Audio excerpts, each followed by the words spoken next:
Welcome back to the channel, guys. We have got the Mexican Grand Prix round number 20 of the 2022 Formula One season. Lots to look forward to. 71 laps of racing around the circuit here in Mexico City.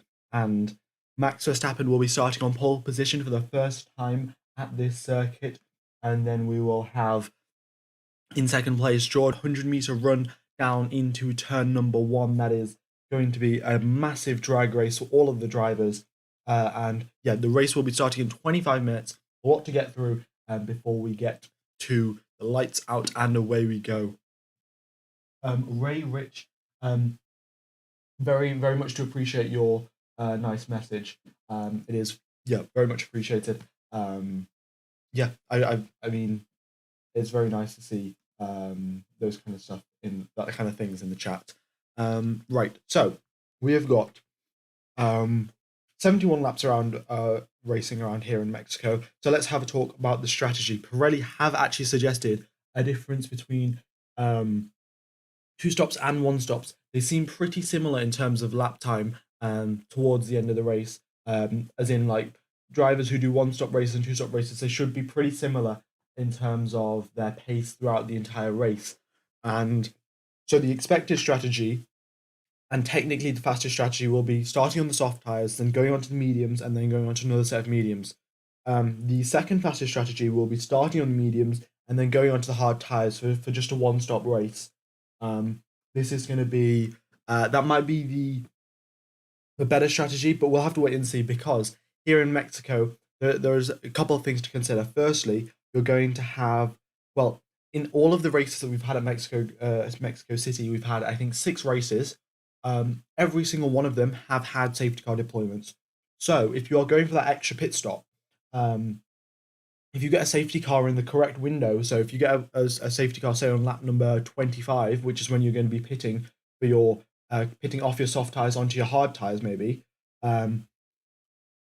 then that might be the strategy to go for. If you're taking extra pit stops, that just gives you a bit more of a chance to gain from a safety car. And then the other thing is, when you're starting off the race, you have an 800-meter drag race down into turn number one, and that very much dictates what the race is going to be like, and what your position is going to be like. Are you going to be on the front foot? Are you going to be on the back foot? So drivers starting on the soft tires will have a better start off the line. Drivers on the left-hand side of the grid, once again, will also have a better start off the grid. So we'll have to wait and see, because the first stint is very critical, and especially just the run down into turn number one is very critical as well. So we will wait and see what the team decide to do. The tyre data hasn't been released just as yet. We are 20 minutes away from lights out now, and we will get some information very, very soon.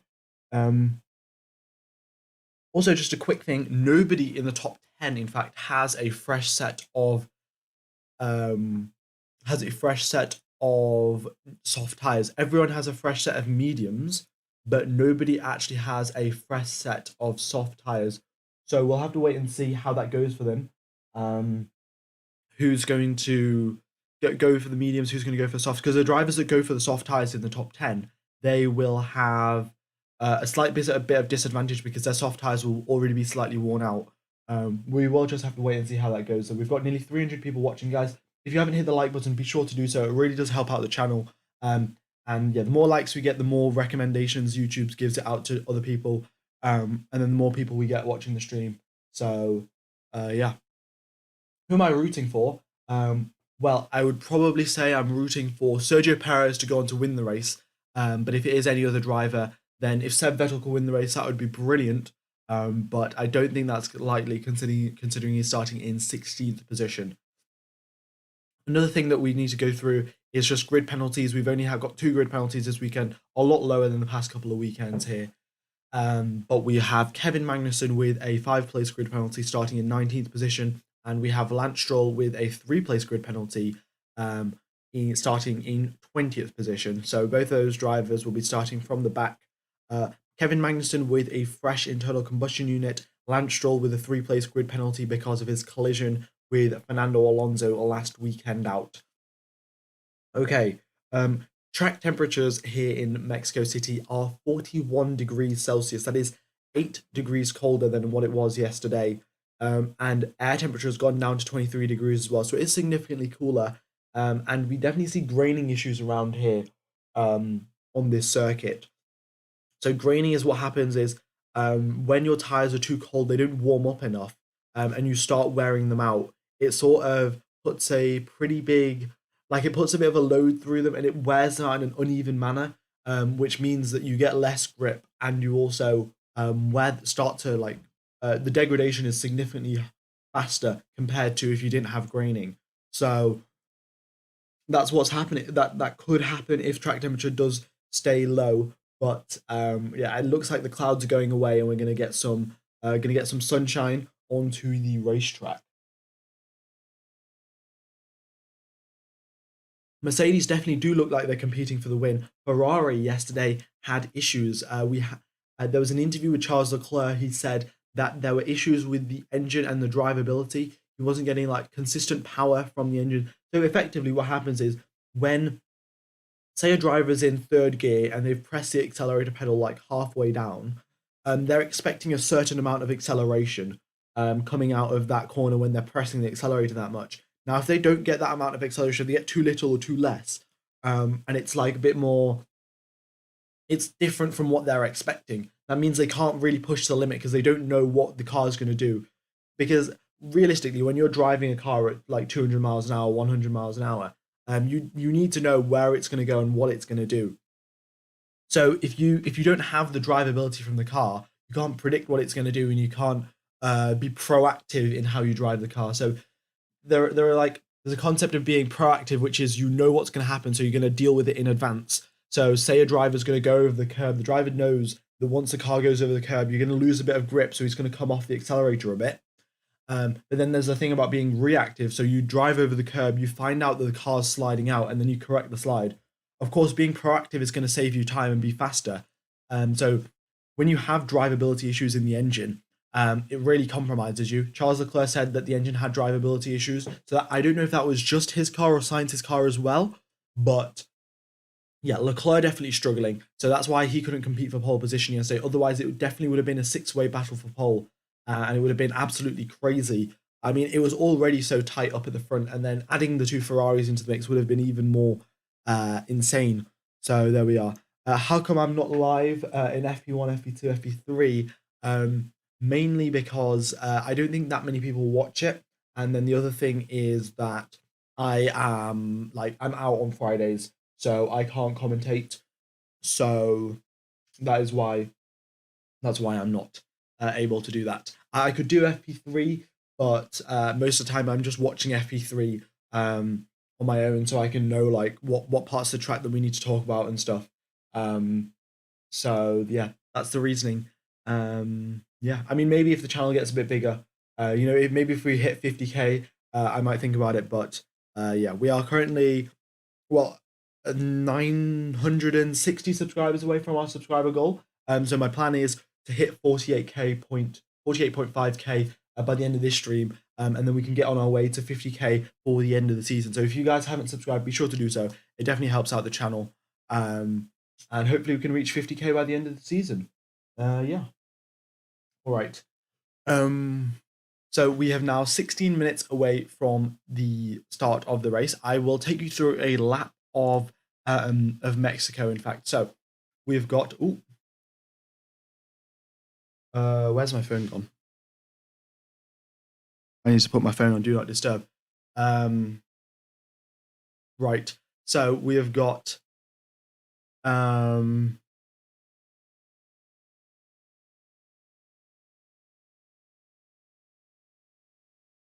I need to what's happened here?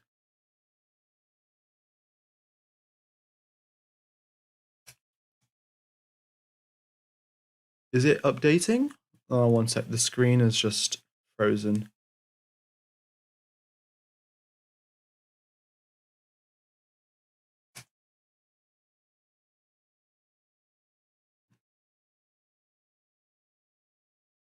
Right, there we are. Okay, that's fixed it. Okay, so let's go through a lap of Mexico. So we've got the start-finish straight, of course. That's the subscribe sound. People that have subscribed very much is appreciated. So This is the start-finish straight. From this point here where Max Verstappen has lined up his car, there is 800 meters of straight track down into turn number 1. The braking zone is around about 100 meters here. So they've got 700 meters of flat-out acceleration from the start line. There's going to be a lot of slipstreaming. We saw last year, actually, I think only once the driver that has started on pole position has gone on to win the race, because yeah, the slipstream is so powerful down here. If the drivers who are starting in 3rd and 4th, they get a big slipstream, they can make their way through at turn number 1, 2, and 3, and then lead the race from there, which is, well, a very big advantage. We know track position is pretty key. So that's what's going on there. Also, we do have a tailwind of 2 kilometers an hour in this direction. So from the left side of the map to the right side of the map, we've got a tailwind. And the drivers will be, well, they'll be getting a little bit of a top speed boost there because of that tailwind. But when going, and then they'll have a headwind into this part of the track, which will be great for them. So wind conditions are pretty ideal for the drivers. And yeah, so this straight, very, very long. We've got DRS down this straight as well, of course. And then we get into turn number 1, 2, and 3. Very heavy braking. The drivers lose like 250 kilometers per hour in speed down this, in that braking zone. So they go down into turn number 1, 2, and 3. Mainly, once they hit turn number 1, they're trying to carry as much speed as possible. Once they get through to turn number 2, they're just trying to make sure that their entry for turn number 3 is the best. Turn number 2 isn't really like a corner that you want to make time up on. It's a corner that you want to set up the next corner for. So the drivers take a pretty conservative line through turn number 2, and then get a very good exit down to turn number 3. And then we've got the second straight of the circuit, the second DRS zone. And yeah, they will be racing down here to turn number 4, 5, and 6. Now, this is a very wonderful section. We've seen loads of drivers go side by side here, and overtaking is absolutely splendid to see in this part of the track. So it's got a 90-degree left-hand corner. Drivers once again braking on the 100-meter mark. And then they have to make sure not to go too wide on the exit of turn number 4 because they have to reach around for turn number 5 again. And then turn number 6, it's a double apexed corner. The drivers have to take a V-shaped racing line to make their way through there. And then they have the wonderful S sections. Loads of drivers have been making mistakes throughout here in the past couple of, in the practice sessions and in previous seasons. It is extremely tricky. So you go through turn number 7, you kind of just go on the brakes for maybe a second or so, then flick the car in. And then you just manage the throttle, driving over as much curb as you can without extending track limits here, because track limits are enforced. More than all 4 of your wheels further out than the white line, and you will get your lap time deleted. We saw that yesterday in qualifying, and once again, it'll be the same here as it was last week in the USA. It'll be more than 3 times you exceed track limits, then you will get a warning. And once you get a warning, then it's a 5-second penalty for doing it again. So drivers do have to be careful. And then you reach turn number 10. On this corner, it is extremely tricky because there's a bump right on the apex, and on the apex, you have the highest speed that you have. Like, you want to maximize your speed through there. And the drivers are fine driving over the curbs over here. The curb at turn number 10 is the same as all of the other curbs on this circuit, but there is a bump on that corner. And the cars really do not like that bump. They can handle the curb on its own, they can handle the bump on its own, but they cannot handle both of them together. So we've seen mistakes there in practice, and there's potential to see some mistakes here in race conditions if drivers are going side by side, or if they're just following another driver, they lose a bit of downforce, and there they go, lose the car. So turn number 10, then turn number 11, it's pretty much a non-existent corner. If you get turn number 10 right, turn number 11 is very much just a breeze. And then you've got the final DRS zone of the circuit down into turn number 12, where you have the stadium section. It is absolutely brilliant to see all of the Mexican fans here. They're just so passionate about Formula One, pretty much on par with the Tifosi. And they're all supporting Sergio Perez. So it'll be wonderful to see if he can maybe score a podium, even a win. I mean, even at this point, if Verstappen's in first and then Sergio Perez is in second, Red Bull have already won the Constructors. They've already won the Drivers' Championship. I just think they should just give Sergio Perez that win. It would just be absolutely brilliant to see Sergio Perez win at his home race. But we'll just have to wait and see what Red Bull do, what they decide to do. And then, of course, you've got the second to last corner here. The wall and the barrier is extremely close on this corner. So if you do overshoot straight into the barriers, you've got to be very careful there. Turn number 17, once again, barriers on very close to the exit. And then you have the end of the lap. So that is a lap around the Mexican Grand Prix circuit. And yeah, very, very exciting lap. Oh, what have I just done? Whoops, right. I have accidentally broken this again. It'll be fixed in like 10 seconds, but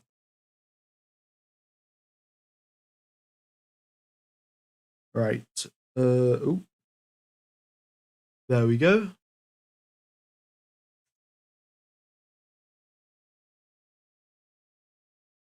Okie dokes. So we are back with the map. So do you watch the sport cricket? I've played the sport cricket, but I haven't watched much of it. Yeah. All right. Did you find it curious that Sky F1 reported Ferrari having very close race pace to Red Bull? I wasn't watching the FP, so okay. If we looked at the data, I didn't look at the Sky Sports data, but I looked at the official F1 data, and they said that race pace between the Ferrari and the Red Bull were pretty much identical. They were very, very similar. So we could potentially see, very close battles between those two teams. And of course, the other thing is that nobody predicted Mercedes to be this close. Like yesterday in qualifying, it was just, in FP3, it was a bit of a shock. Like Mercedes was so close to the Red Bulls. Then in quali, they came and split the two Red Bulls. So Mercedes definitely had that pace in the race pace simulations. I think they were 4 or 3 tenths behind. But they were 3 tenths behind in the quali simulations, and then they lifted all of that pace up to get to match the Red Bulls. So I think that the Mercedes will actually be able to challenge for the win. So yeah, in the race pace simulations, Ferrari are the fastest. Red Bulls are 30 milliseconds slower per lap. And then we have the Mercs, which are 3.5 tenths slower. But once again, the Mercedes were so much quicker yesterday than expected. So I suspect it's going to be a three-team battle for the win of today's race. Yeah. I mean, the thing is, right, Sergio Perez is starting in 4th position, which is probably the most ideal position that you can start in. Actually, saying that 3rd position is probably the best position that you can start in because so once you have the racing line and the left side of the grid will be slightly cleaner than the right side of the grid. And just that extra tiny bit of cleanness will give you a faster start to the race. So we'll have Max Verstappen, Lewis Hamilton, Carlos Sainz all starting on the left side of the grid. So if your driver, your favorite driver, or whichever driver, if they have an odd number for their starting position, then they'll be on the clean side of the grid. If they have an even number, they will be on the odd side of the grid. And that just means that the drivers who are on the clean side will have a faster race start, at least theoretically, because they will have better track conditions compared to the other drivers. But we are still yet to see how much of an effect that plays. I mean, yesterday in quali, the difference was pretty significant, as in terms of track evolution. So I suspect there'll be a pretty big difference between the sides of the grid. So Lewis Hamilton technically has the best position. Well, not technically the best position, of course, starting in 1st place. But looking at the practicality of the situation, I think that Lewis Hamilton does have the best starting position. Behind him will be Sergio Perez, and then the 2 drivers in 1st and 2nd place. Those probably aren't the best positions. So yeah. Do you think anyone will do a 2-stop strategy? Well, Pirelli have said 2-stop strategy is the fastest strategy around this circuit. So I definitely think 2 stops might be the way forward. Also, the thing is, right, the 2-stop strategy means you start your race on soft tires, and we all know how important the start is going to be down at this circuit. 800 meters down to turn number 1. It is going to be your start is going to be extremely critical. So we'll see some drivers starting on the soft. We'll see some drivers starting on the mediums. Let's see if the tire data has come through. Nothing as of yet. Also, guys, if you haven't hit the like button, please be sure to do so. It definitely helps out the channel. And yeah, the more likes we get, the more people we get watching, and the more the merrier. And hopefully we're trying to hit 50k subscribers by the end of the year. Today's target is 48.5k. But if we can hit that, that would be wonderful. And the more likes we get, that definitely contributes. So there we are.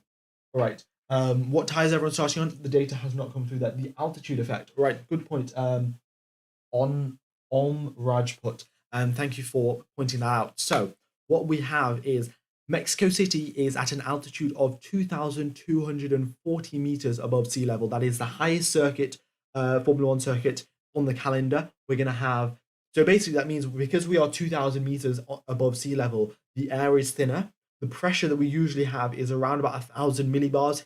Here we have 800 millibars, so 20% less air pressure. Because we have less air pressure, the air is also thinner, less dense. So when you have, well, Formula One engine, it works through combustion. If you guys, a quick chemistry lesson here, basically inside an engine, you get fuel, you get oxygen, which is inside the air, and then they go bam, or like bang or whatever, and then you get power and you get horsepower. So effectively, the less air you have, the less chance of horsepower that you have. And that also means cooling is a bit of an issue around this circuit. The drivers and the teams will have extended those brake ducts to be in their biggest possible configuration to get as much air into there to cool them off. But we saw, I think it was Nick de Vries stop on the side of the track, and within like 10 seconds or so, his brakes were smoking because it was so they were so hot. It also does work out the turbos harder. So yeah, turbos. Turbos, if you guys don't know, they're just basically fans that kind of just force extra air into the engine. And of course, when you have less air, the turbos have to be working harder to get the correct amount of air into the engine. So we definitely see a lot of DNFs around here, mainly because the engines have to be working harder and there is less cooling. So DNFs are pretty lightly. We'll have to wait and see which team DNFs, which drivers DNF, and is it a certain engine that is more, has a higher chance of failing around here. Yeah, lots to look forward to. And of course, when we do have DNFs, there's always the small chance of the driver stopping on an unsafe part of the track and then we ending up with a safety car, which will be absolutely wonderful. It always spices up the race here. And in fact, every single Grand Prix we've had around Mexico, we've had a safety car. So lots to look forward to. 2 minutes away now from lights out. So let's go from the bottom of the grid. We've got Lance Stroll starting in 20th position after a 3-place grid penalty from last weekend's race. We got Kevin Magnussen starting in 19th with the fresh internal combustion unit. So lots of horsepower for him. Then we've got the two Williams drivers starting in 17th and 18th place. We expected Williams to be a lot higher up actually, because normally at the circuits where top speed is important, the Williams are absolutely flying. But apparently this weekend they could not extract the pace. So Albon and Latifi starting in 17th and 18th. Then in 15th and 16th, we have Mick Schumacher and Sebastian Vettel, both drivers setting the identical lap time yesterday in Q1. Both drivers setting, I think it was their lap time, I think was a 1:21.419. But both drivers set it identical lap time. So we'll wait and see what they can do once the race begins. And in 13th and 14th position, we got Yuki Tsunoda, Pierre Gasly, the two AlphaTauris, not having that good of a weekend, and in fact, not that good of a season either. Last year, we definitely saw the AlphaTauris performing a lot higher up than they usually do. I think now they've gone back to their standard kind of form, getting through out of Q1, but not getting through into Q3. Now, and then we have 11th and 12th, Daniel Ricciardo and Guan Yu Zhou. Both drivers not doing so well compared to their teammates. We'll have to wait and see how they can do in the race. So do they get put on an alternate strategy, or do they carry on with the same as their teammate? Where do you think Seb Vettel will place? I'm going to hazard a guess that Vettel ends up in 13th or 12th position, but we will just have to wait and see. The car was not looking good for him in FP3, so we shall just have to wait and see. Then in 9th and 10th place, we have Fernando Alonso and Esteban Ocon. Then further up, we have Charles Leclerc, Lando Norris in 7th and 8th. Lando Norris doing a very good job. Also, another thing to consider, we've got a battle for 4th place in the constructors between Alpine and McLaren. Alpine are 11 points ahead of McLaren. And I think the gap between 4th and 5th place in the constructors ends up being like 4 million euros of prize money. So it's a pretty significant chunk of money that you want to end up getting. So yeah, 11 points gap between these two teams. We'll wait and see what they what they can do. But Alpine and Fernando Alonso definitely think they've got the faster car compared to the McLarens. They've got the upper hand. So the two Alpines are in a McLaren sandwich. We'll wait and see what happens to them strategy-wise. Then we got Charles Leclerc in seventh. Of course, he had strategy issues yesterday. So we'll wait and see if he can recover from that. The drivers are currently on the formation lap now. So the race is about to get underway. Drivers on the formation lap. And then we have Valtteri Bottas up in sixth position. Absolutely brilliant qualifying from yesterday. I mean, he was absolutely flying, just driving the Alfa Romeo way faster than it should be driven. And he was performing absolutely wonderfully. Up in third place in Q1, third place in Q2, and then ended up in sixth place in Q3. Brilliant job there from Valtteri Bottas. Then we have Carlos Sainz in fifth. Sergio Perez, home hero, in fourth position. Can he get a good slipstream down the straight into first position potentially? Lewis Hamilton starting probably in the best grid slot for the entire race, in third position. And then we have George Russell in second, out qualifying Lewis Hamilton when it counted. And then we have Max Verstappen starting on pole position for the first time in his career at this circuit. Verstappen has 3 wins here, but none of those 3 wins have come from pole position. So we'll have to wait and see. Verstappen now driving through the stadium section, and we will be getting underway for the race very shortly. We've got 5,000 people watching. Thank you everyone for tuning in. I will try and find out what tires everyone is starting on right now. Oh, here we go. Okay. Max Verstappen starting on a used set of soft tires. Both Hamilton and both Russell and Hamilton starting on fresh sets of mediums. We got basically a split strategy of 50-50. Russell and Sainz on soft tires, Leclerc on soft. Then we have Tsunoda, Schumacher, Vettel, and Latifi on soft. Everyone else is on mediums. You can look at your respective drivers, who you're looking forward to. But Verstappen and Perez both should get a very good launch because they're on soft tires. The two Mercs on the mediums. We'll have to wait and see what happens. We haven't got long to wait now. Probably 20-30 seconds, and we will be going racing. Thank you everyone for tuning in. If you haven't hit the like button, be sure to do so. If you haven't subscribed, definitely do that as well. Trying to hit 48.5k by the end of today's stream. So we've got 71 laps of racing to do that. Go ahead and subscribe. Yeah, thank you everyone for tuning in, and I hope you enjoy the commentary.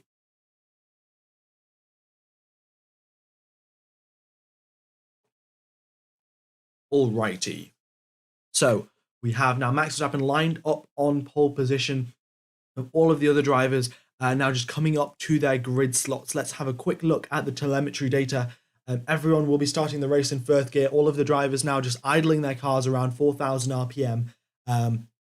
And it is 1, 2, 3, 4, 5 lights, and it is lights out and away we go. It is a great start for Lewis Hamilton. Max Verstappen's got an even better start, and here they all go now, just drag racing down the start finish straight.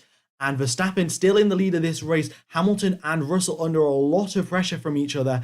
And then we've got still the drivers going into turn number 1. Verstappen holds that lead. Hamilton gets past Russell, and we've still got Perez in 4th position. Vettel's up 2 places, Stroll's up 4 places. But going through now down on the second straight, we've got Verstappen already pulling away nearly a full second from Lewis Hamilton, and Perez overtaking Russell as well. That is a great job from Sergio Perez. Hopefully he can battle a couple more places up in today's race. Next, now the drivers going through into the middle sector. The first time they're going through on full heavy fuel loads down now the S section. So let's see, do any drivers get caught out? We got Verstappen, then Hamilton, then Perez, Russell, Sainz, Leclerc making up some positions, Bottas falling back a bit, Fernando Alonso up into 7th, and Esteban Ocon up into 9th. That is a great start for the 2 Alpine cars. All right. Verstappen now making it through into the stadium section, doing a good job, already a second and a half ahead of Lewis Hamilton. We got Sergio Perez right on the heels of Hamilton as well. It looks to be a very interesting battle that we're going to have today. Also, DRS will be getting enabled on the next lap. We're currently on lap number 2 of 71. DRS will be enabled very, very soon. What happened to George Russell? He just got a bad start. I think maybe on the formation lap, his tyres weren't warmed up properly or something, but losing out 2 positions is very surprising, especially once you're at the top of the pack. All right. So Verstappen leads the way. Hamilton in 2nd place, chasing him down, keeping us honest, But you have to keep in mind here, Hamilton's on the mediums, Verstappen's on the softs. This is going to be a very interesting strategy game here. So we have some team radio from Lewis Hamilton just before the race started. So it's a bit delayed, but let's just have a listen anyway. Okay, so we think track temps, he's been bouncing around a bit with the track, with the cloud cover. Dropped down to 44, but I think he's coming back up now to that 48 region. Still happy to take that one hole out. What's your thoughts? Are we higher than the other car? No, other cars is higher, but yeah, different scenario, I think, in terms of the front to rear surface temp balance. Yep. Okay, so Mercedes, I think they're looking good. On the medium tyres, with the track temperatures approaching now 47, 48 degrees, Mercedes are looking good. That's what I could interpret for off the radio. I'm just going to do a quick refresh off the website so we get a full assortment of data, and then we will be getting back to. So there we are. In fact, I can probably just move this across a bit. Oh, it looks a bit compressed, doesn't it? Let's see. Will that fix it?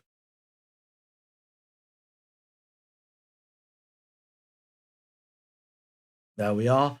Let's just move this back.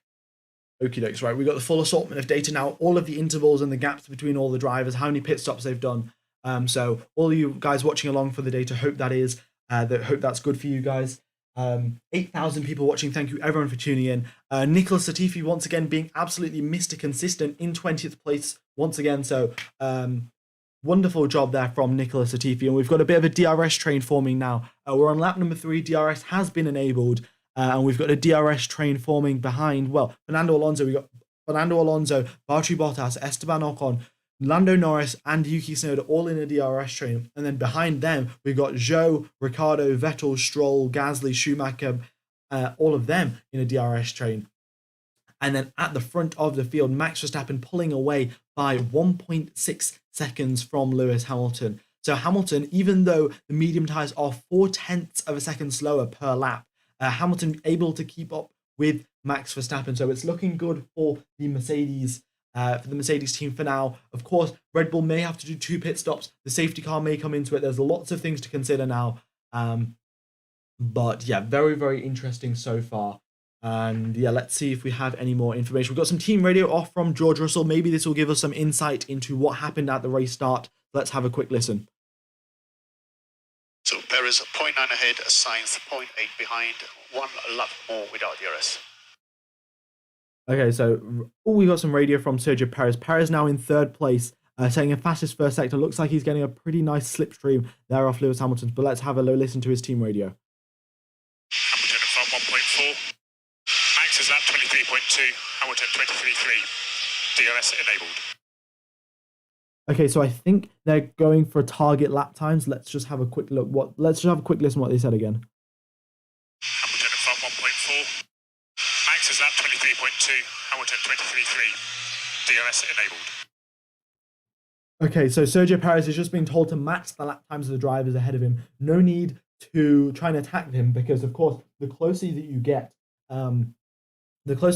of course, the more tire wear, the more overheating. And especially around this circuit, with the high altitude and the thin air, overheating becomes a very big issue indeed. Also, another thing to point out, the fastest ever speed that an F1 car has gone is 372 kilometers an hour down this straight, in fact, in Mexico. I think it was Valtteri Bottas got a slipstream and a toe off another driver.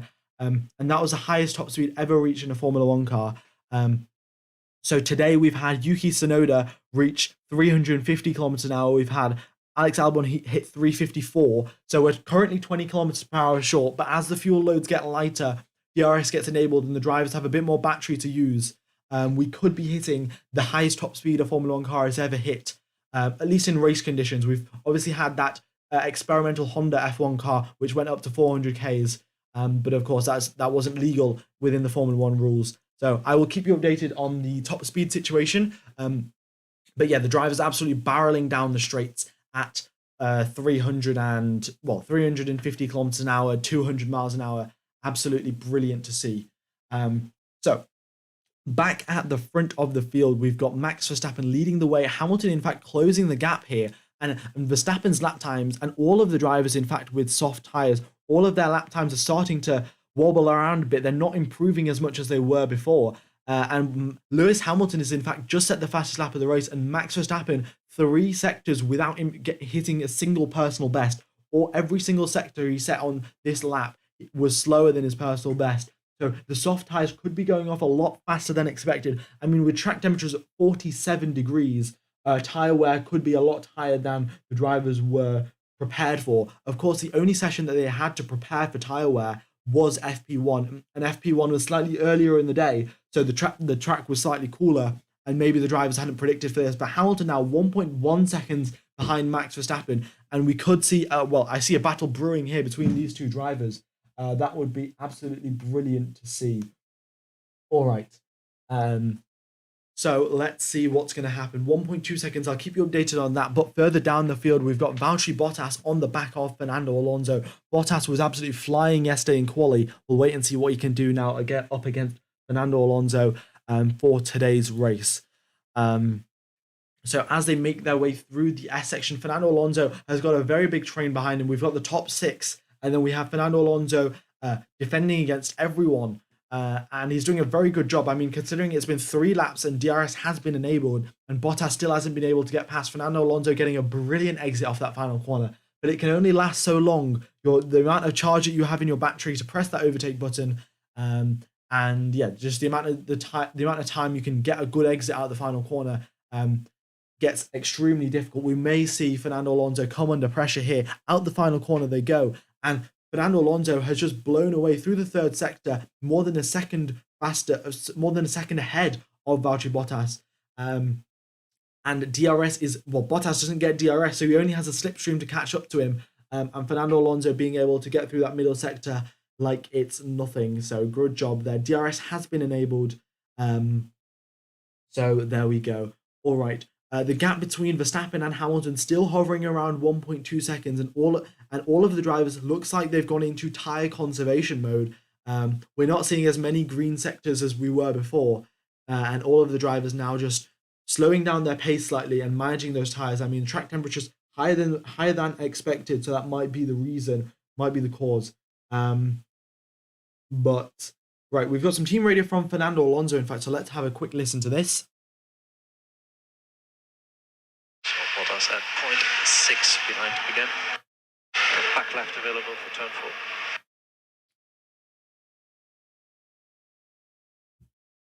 All right.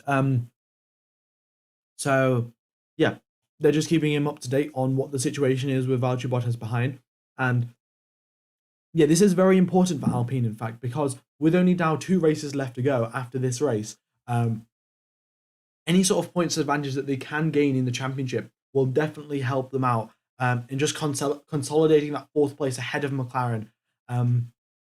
We will just have to wait and see what happens, though. Alpine's currently in 7th and 9th position. We got the McLarens in 10th and 13th. And I think it's a bit unfair on the McLarens, considering Daniel Ricciardo really hasn't been scoring that many points.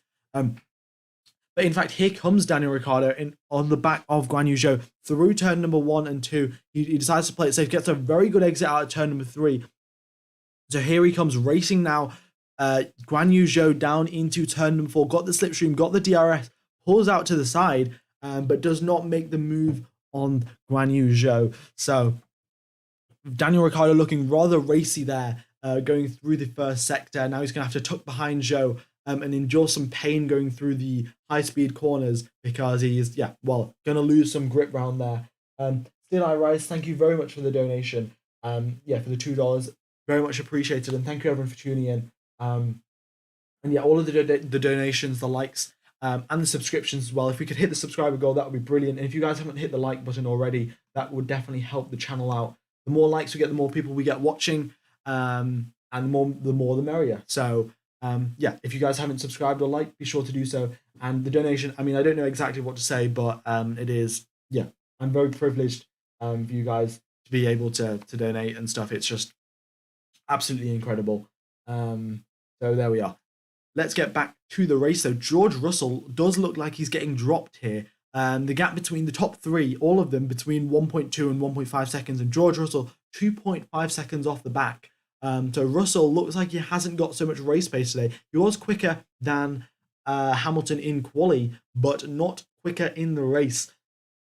Also, Daniel Ricciardo, he was looking racy against Guan Yu Zhou on the last lap, down into turn number 1, got a very good exit at the final corner, went down the inside, Daniel Ricciardo style, late on the brakes, and then slides into 12th place now. So he'll be looking to come up onto his teammate and then potentially challenge the Alpines and score some points against them to try and catch up in the championship. Ricky McQueen, thank you for the $2 donations. McQueen is such a cool name. In fact, the reason I'm into cars is because of Lightning McQueen. That was like the first thing I saw. So yeah, your second name is very cool. And yeah, thank you once again for the donation. It's incredible. Yeah, Ferrari are off the pace. Yes, I mean this was actually rather unexpected. In the simulations, Ferrari were going rather quick. In the interviews, Ferrari did downplay their performance in FP1, but of course everyone downplays their performance in FP1, so we weren't really sure, are Ferrari going to be quick, are they not? The other thing to consider is that the Ferraris are on soft tires, so maybe in these conditions with these track temperatures, the soft tires aren't the fastest tires. We will just have to wait and see. But yeah. All right. We're on lap number 10 of 71 now. And yeah, lots of good racing going on. Daniel Ricciardo made that nice move on Guan Yu Zhou. All of the drivers very close to each other, as you guys can see on the map. And we'll be getting some more overtakes very, very soon. Sainz, in fact, staying ahead of Leclerc. This is rather strange here. We got Sainz ahead of Leclerc. We haven't seen this very often in the season. We saw it, not yesterday, last weekend in the US Grand Prix, of course, in quali. Sainz got taken out in the race by George Russell, but there we are. Max might be conserving his tyres. We will just have to wait and see. I will get some tyre information from Pirelli as well, just in a second. We've got some team radio from Valtteri Bottas, who's stuck behind Fernando Alonso and not been able to overtake him for at least now 9 laps or so. So we'll see what Valtteri Bottas has got to say over the radio. Okay, Valtteri, you're doing a good job like this. Just another step in 14, 15. Okay, so turn number 14 and 15. What corners are 14 and 15? They are just through the stadium section. You just got to be very careful because around that part of the track, you're going at such a low speed. You basically have no downforce. So all of the grip that you have are from your tires. And when your tires are medium tires around the circuit, the grip that you get is slightly lackluster. So yeah, Valtteri Bottas just has to hook that line up correctly through turn number 14 and 15. And then, yeah, we'll be able to catch up to Fernando Alonso because those are the 2 critical corners. If he can get a good line through 14 and 15 on the second to last corner, which is basically the last corner, he can get a good exit and then potentially challenge Fernando Alonso down the start-finish straight. Also, I don't know who said Max Verstappen was conserving his tyres, but it looks like you are correct because, yeah, Max Verstappen with a purple middle sector now. So it looks like he was conserving his tyres, picked up the pace a bit. And I'll actually, in fact, have a quick look at what Pirelli said, when the soft tyres are expected to pit. So let's have a look. Pirelli, they said that the medium tyres will pit around about lap number 28, and the soft tyres will be pitting lap number 16 to 22. So in the next 4 to 10 laps, Max Verstappen will be coming into the pits, according to Pirelli. And of course, Pirelli, they make the tyres, they're pretty good. And also the other thing, if Verstappen started on a used set of tyres, so his tyres are technically 14 laps old. So it should only be two laps or so before Max Verstappen starts thinking about coming into the pits. So there we are. Is Perez being dropped off? Well, actually, looking at the pace, he's kind of getting dropped off a bit. Yeah, in fact, Perez was matching. He was 1.2 seconds behind Hamilton the last time I checked, but now he's down to 2 seconds. 2.2 seconds, sorry. So yeah, rather interesting. We'll see if that pace continues. But of course, there are an alternate strategies. You've got to consider this. Mercedes now, they're in full tyre conservation mode. Max Verstappen is in tyre attack mode. Wear out your tyres as much as you can, then come into the pits, get a fresh set. So it'll be interesting to consider what the drivers do, what the teams do. But yeah, Max Verstappen currently now, he's attacking through the middle sector is where you have all the high-speed corners, and that's where you get most of your tyre wear. So Verstappen going quickest through the middle sector. But in fact, Hamilton setting the fastest lap of the race here, and both drivers not improving in the first or the third sector, only improving in the middle sector, and then still ending up getting fastest lap. So yeah, very interesting there. We'll wait and see what happens with that, with those lap times and sector times. But yeah, the gap once again 1.5 seconds. So Hamilton keeping Max Verstappen very honest, even though Verstappen does have the supposedly faster tires. We'll have to wait and see how that plays out for the rest of the race. But there we are. Also, guys, we have 9,000 people watching, 9,500, getting close to 10K now. If you haven't hit the subscribe button, be sure to do so. Trying to hit 50K by the end of the year. And today's stream target is 48.5K. So yeah, if you subscribe, you need to subscribe for like 1 minute, and then you can start typing in chat as well. So yeah, if you haven't subscribed, be sure to do so. And if you haven't hit the like button as well, that would be wonderful. If everyone hits the like button in like the next 5 seconds, the YouTube algorithm basically explodes. I don't know why it is, but I've been told that by other YouTubers. So yeah, there we are. All right, like as in, if everyone hits the like button within like a space of 5-10 seconds, then the YouTube algorithm's like, whoa, this stream's absolutely amazing. Let's show it to everyone. But anyway, that's besides the point. Pierre Gasly has just went down the inside of Lance Stroll into turn number 4. What a brilliant move from Pierre Gasly. Both drivers on medium tires, and the grip is slightly lackluster going into the turn number 4 and 5. But Gasly sent one down the inside. Lance Stroll tried to fight back, but Gasly swooped around the outside on turn number 5, and then just managed that very easily once he got up to the next corner. So Pierre Gasly up into 15th place now. His next target will be Sebastian Vettel, but he's 5 seconds up the road, so it'll be a bit of a while till he catches up to him. All right. Let's see. So now we are on lap number 14 of 71. Hamilton still holds the fastest lap of the race. Max Verstappen 1.7 seconds ahead of him. The gap has been very consistent. And it looks like the drivers are just going in tire conservation mode. I mean, I'll have a quick check of the team radios, but yeah. Also, just another thing to consider, now we are coming up to the pit stop windows. Drivers lose 22 seconds coming into the pits under green flag conditions, and they lose 15 seconds under safety car or virtual safety car conditions. So they lose, I mean, they gain 7 seconds of time if they pit under safety car or virtual safety car conditions. So that is pretty important, because we have had every single Mexico Grand Prix, we've had a safety car. So the odds of a safety car coming out looking pretty good. Also, this medium tires are 4/10 or 3.5 tenths slower per lap than the soft tires when they are fresh, and then the same can be when the hards are fresh. They are 1 second slower than the soft tires. So yeah, just gonna let you know, because the drivers will be pitting very, very soon, and then we'll be getting some. Well, we'll need to know what tires are good, what tires are bad. So Ferrari aren't doing so great. They're 7.2 seconds behind George Russell, and 14 seconds behind the lead, 15 seconds behind the leaders. So yeah, Ferrari not doing a great job there. Leclerc had drivability issues yesterday in quali, but they must have got them fixed. I think it must have been some sort of engine mapping issue, which I think they might be allowed to fix in Parc Fermé, because it is just a setting on the steering wheel. But yeah, they haven't been able to do anything as of yet in terms of their pace, because it is rather lacking. I mean, 15 seconds behind Max Verstappen, and it's been 15 laps. That is nearly a second slower per lap for the Ferraris. They are very much in a no man's land. You've got the top 4 drivers, the 2 Ferraris, and then everyone else behind them. So it'll be a pretty lonely race for those drivers. Also, we've just hit 10K viewers, so that is absolutely wonderful. If you haven't subscribed, be sure to do so. We've got new people coming in all the time, and we're getting extremely close to 1,000 likes as well. So there we are. But I'll stop telling you guys to subscribe. If you are enjoying, you will do that anyway.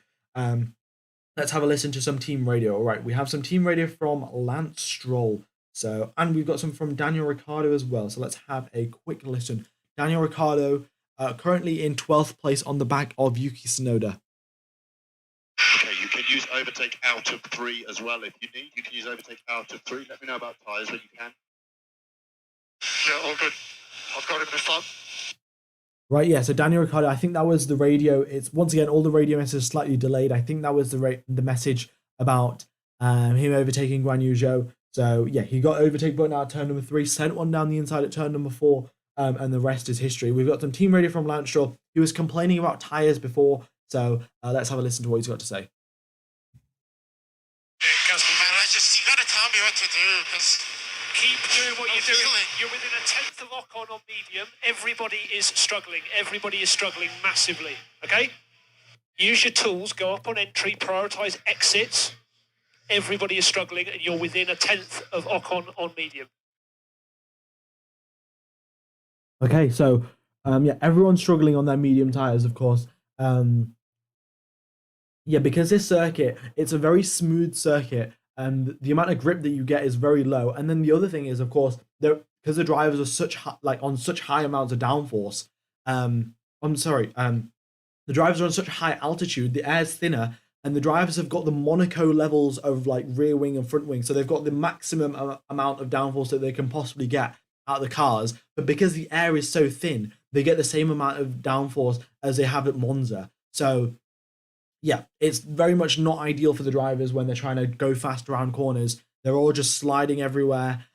So basically, Stroll's engineer just came over the radio, was like, you need to slow down a bit on the entry so your tires aren't overheated. And when you come to the exit of the corner, you want to just like go very slow on the throttle and just try and manage the car, because the car will definitely slide around. And that's why I think we're seeing all of these lap times. I mean, if you look at the screen here, usually where my mouse is, we're seeing green sectors everywhere, but we've only got 3 up on the screen right now. Usually, as the fuel gets lighter and lighter, green sectors have become a lot more. Well, we get a lot more of them, but apparently not, because yeah, the track conditions not working well and the tires not working well around this circuit. So that is what's going on right now at the Mexican Grand Prix. The gap between Verstappen and Hamilton, in fact, has been extended. Verstappen going slightly quicker on the previous couple of laps. Now it's up to 2.4 seconds. So that's what's going on there. Why is Mick so slow? I think I'd have to put it down to the soft tires, really. Well, the Haas car and the soft tires. He really hasn't got much pace, the Haas car. They were doing very well last weekend, and so were the Aston Martins, in fact. The Haas car and the Aston Martins doing very great last weekend, but then ended up not doing so great this weekend. So it's very much up and down for the Aston Martins and for the Haas cars. They're not very consistent around the circuits that they visit. So there we are. But right, the first driver to come into the pits, Lance Stroll, of course, he was complaining over the radio so much. So we'll see what tyres he comes onto. Because if he does come onto the hards, it's going to be very tough for him to get that warm up, because around this circuit, the thing is, because you've got a very long straight down at turn number 1, then you have 3 corners where you're going to put some energy into the tires, but then you have just another very long straight. So all the energy that you put into the tires, they all just bled out, and then you've just got cold tires again. And then you go through the S section, and then you get some warmth into the tires. Then you go into the stadium section, and it's so slow. You basically put no energy into the tires, and your tires just get cooled down again. So the warm-up process for hard tires is extremely tough, and we could be seeing 2-stop strategies here. I mean, Lance Stroll has come onto the soft tires. That's probably the way forward, actually. We could see Max Verstappen maybe go into the mediums. He's extended his stint out to 20 laps. Pirelli said, he's extended his stint out on his tires to 20 laps. He's only done 19 in this race, but he has got, but he did like 1 lap in quali on these tires. That's why he's done 21 laps technically on those tires, but only 19 in the race. Also, the other thing, Pierre Gasly has been given a 5-second time penalty for pushing Lance Stroll off the circuit. So when he did end up making that overtake on Stroll, he went too wide according to the FIA. And to be fair, both of the drivers had all 4 wheels off the track. So Gasly pushed him wide. He's got a 5-second time penalty, so I'll have to serve that once he comes into the pits. We got Daniel Ricciardo in 12th position. Some more team radio from him. Let's have a listen. So Alonso is 8.9 seconds ahead of you. Bottas is behind him. All right.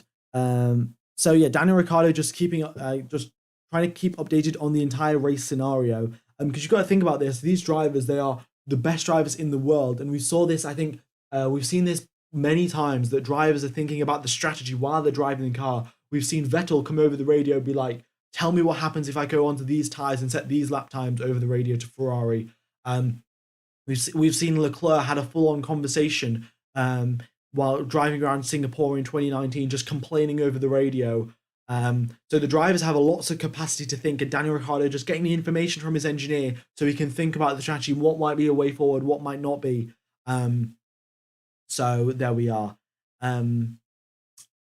So that's what's going on there currently in the midfield. We got up at the front gap remaining at 2 seconds. So yeah, Max Verstappen and Lewis Hamilton very much setting pretty close lap times, very similar to what it was last year, in fact, between Max Verstappen and Lewis Hamilton. Now we're approaching now lap number 20, 21, and we should be coming towards the pit stop phase. I mean, looking at Lance Stroll's lap times, he's improved in the middle sector, which is the middle sector is like the most important for tyre wear. But we're going to need some team radio from Lance Stroll to be able to tell. Oh, we've got some team radio from Max Verstappen. Let's have a listen to this. Max, when you can, I'll have another front wing update for the next stint. Just keep in mind it's a longer stint. 1 or 2 clicks more. Understood. I didn't know exactly what he said. Let's just have a quick listen to what he said. 2 clicks more. Understood. Okay, so he said 3 clicks more. So effectively, what happens here? Also, guys, just track temperature has dropped significantly. We've got to 39 degrees track temperature. That's 10 degrees colder than quali. And we're going to see some cold graining on these tires. So going on this hard tires is an absolute no-no for the race because, yeah, you're going to absolutely lose out. So just 3 clicks more. What that means is when drivers come into the pit stops, I didn't actually know this before. So the drivers, when they come into the pits, they change their 4 tires, and there's also a mechanic on the front wing. And what they can do, they can adjust the angle on the front wing, so they can go. They have like certain settings. If you've played the F1 game, you know that there's settings from like 1 to 11 or something. And yeah, they just have certain amount of settings. And Max Verstappen has decided once he comes into the pits, he wants 3 more, just a higher front wing setting, so he can drive the car with a bit less understeer. And a bit more grip on the front end. So that's what Max Verstappen wants when he comes onto the medium tyres. So we'll wait and see when he does come out though, but they're getting information ready for the pit stops. The mechanics obviously have to configure the device to change the front wing angles. And yeah, all right. So here we are then. Let's see now. A lot of green first sectors here. We've got green first sectors from Verstappen, Hamilton, Russell, and Alonso. So that's, well, usually this is a sign of drivers coming in, just attacking the track a bit more, because they know that they've got to, well, with track temperatures dropping, they need to increase their own tire temperatures to protect them from cold graining. So we'll wait and see what happens there and how they're going. Lance Stroll, though, looks like he's having a lot of issues, and he's going rather slowly down the track. Oh no, he's not going slowly. He's going fine. But he's about to get lapped on lap number 22 of 71. So we're nearly a third of the way through the race now, a bit less than a third. And Lance Stroll is getting pretty close to being lapped. So it's not a good race there for Lance Stroll. Yeah, I would very much hope that Sergio Perez wins. He's currently only 4 seconds behind Lewis Hamilton, so it isn't that far out of reach. A safety car at the right time, and Red Bull doing a double stack, Mercedes not being able to or something, and we could see a good chance for Sergio Perez to end up winning this race. All right. Russell's engineer has just come over the radio and has said to George Russell that Thingy will be pitting. Sorry, Thingy. What am I saying? Russell's engineer has just come over the radio to George Russell and has just said that Max Verstappen and Sergio Perez will be pitting very, very soon. So the Mercedes engineers think Red Bull are going to pit. We've got some more radio from Lance Stroll. Let's just have a quick listen to this. So Jun needs us to look after fronts for 10 laps. Did you say we're on plan B? At the moment, yes. Just look after these tyres for 10 laps and we'll review. Okay, so Lance Stroll's come out on soft tyres. He's going to be looking after those tyres for 10 laps or so. And then they're going to decide the strategy from there. But yeah, the tyres, I mean, conserving soft tyres is a bit of a weird strategy for the race. But yeah, Mexico usually has like the softest tyre compounds that are available. I think if you remember back to the days in like 2018 where we had the Hypersofts, Ultra Soft and all of that stuff, Mexico always had the softest sets of tyres because, yeah, it was a very much of a low energy circuit.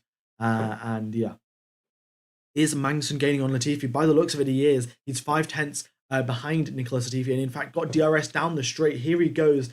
Kevin Magnussen got a very good toe off Nicholas Latifi, but the thing is, Latifi's got a Williams, and a Williams is very fast in a straight line. Let's have a quick look at the top speeds. Have any of the drivers broke the top speed records? Oh, Sergio Perez comes into the pits. Right, first of the front runners to come into the pits. Let's have a quick look at the top speeds.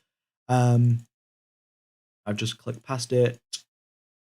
All right, the highest top speed, we got 356 kilometers an hour. So that is still, I think, 20 kilometers an hour, 16 kilometers an hour slower than our highest top speed. But nevertheless, we're getting closer and closer. Maybe the perfect slingshot and DRS combination, we could see the drivers reaching those highest top speeds. So Sergio Perez comes out on medium tires. He's 5 seconds behind Charles Leclerc, so we won't be getting any dirty air. We'll be able to warm up those tires correctly, and we'll have to wait and see how that goes for him.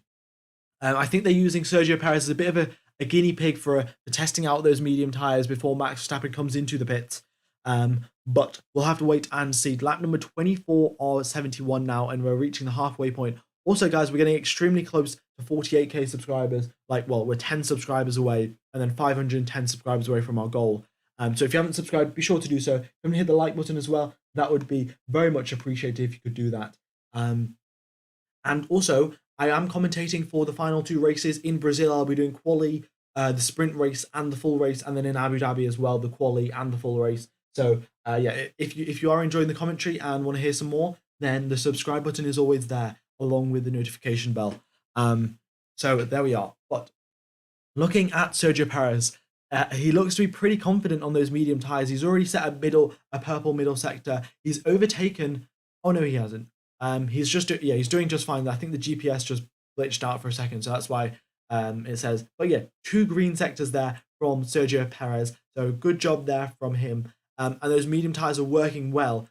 Track temperature is now down to 39 degrees, which is 10 degrees colder than it was yesterday in quali. We'll wait and see. All right. What happened to Latifi? Latifi has been lapped, so that's why he's got 1 L behind him. Yeah, Latifi came into the pits onto the hard tires, and that's why.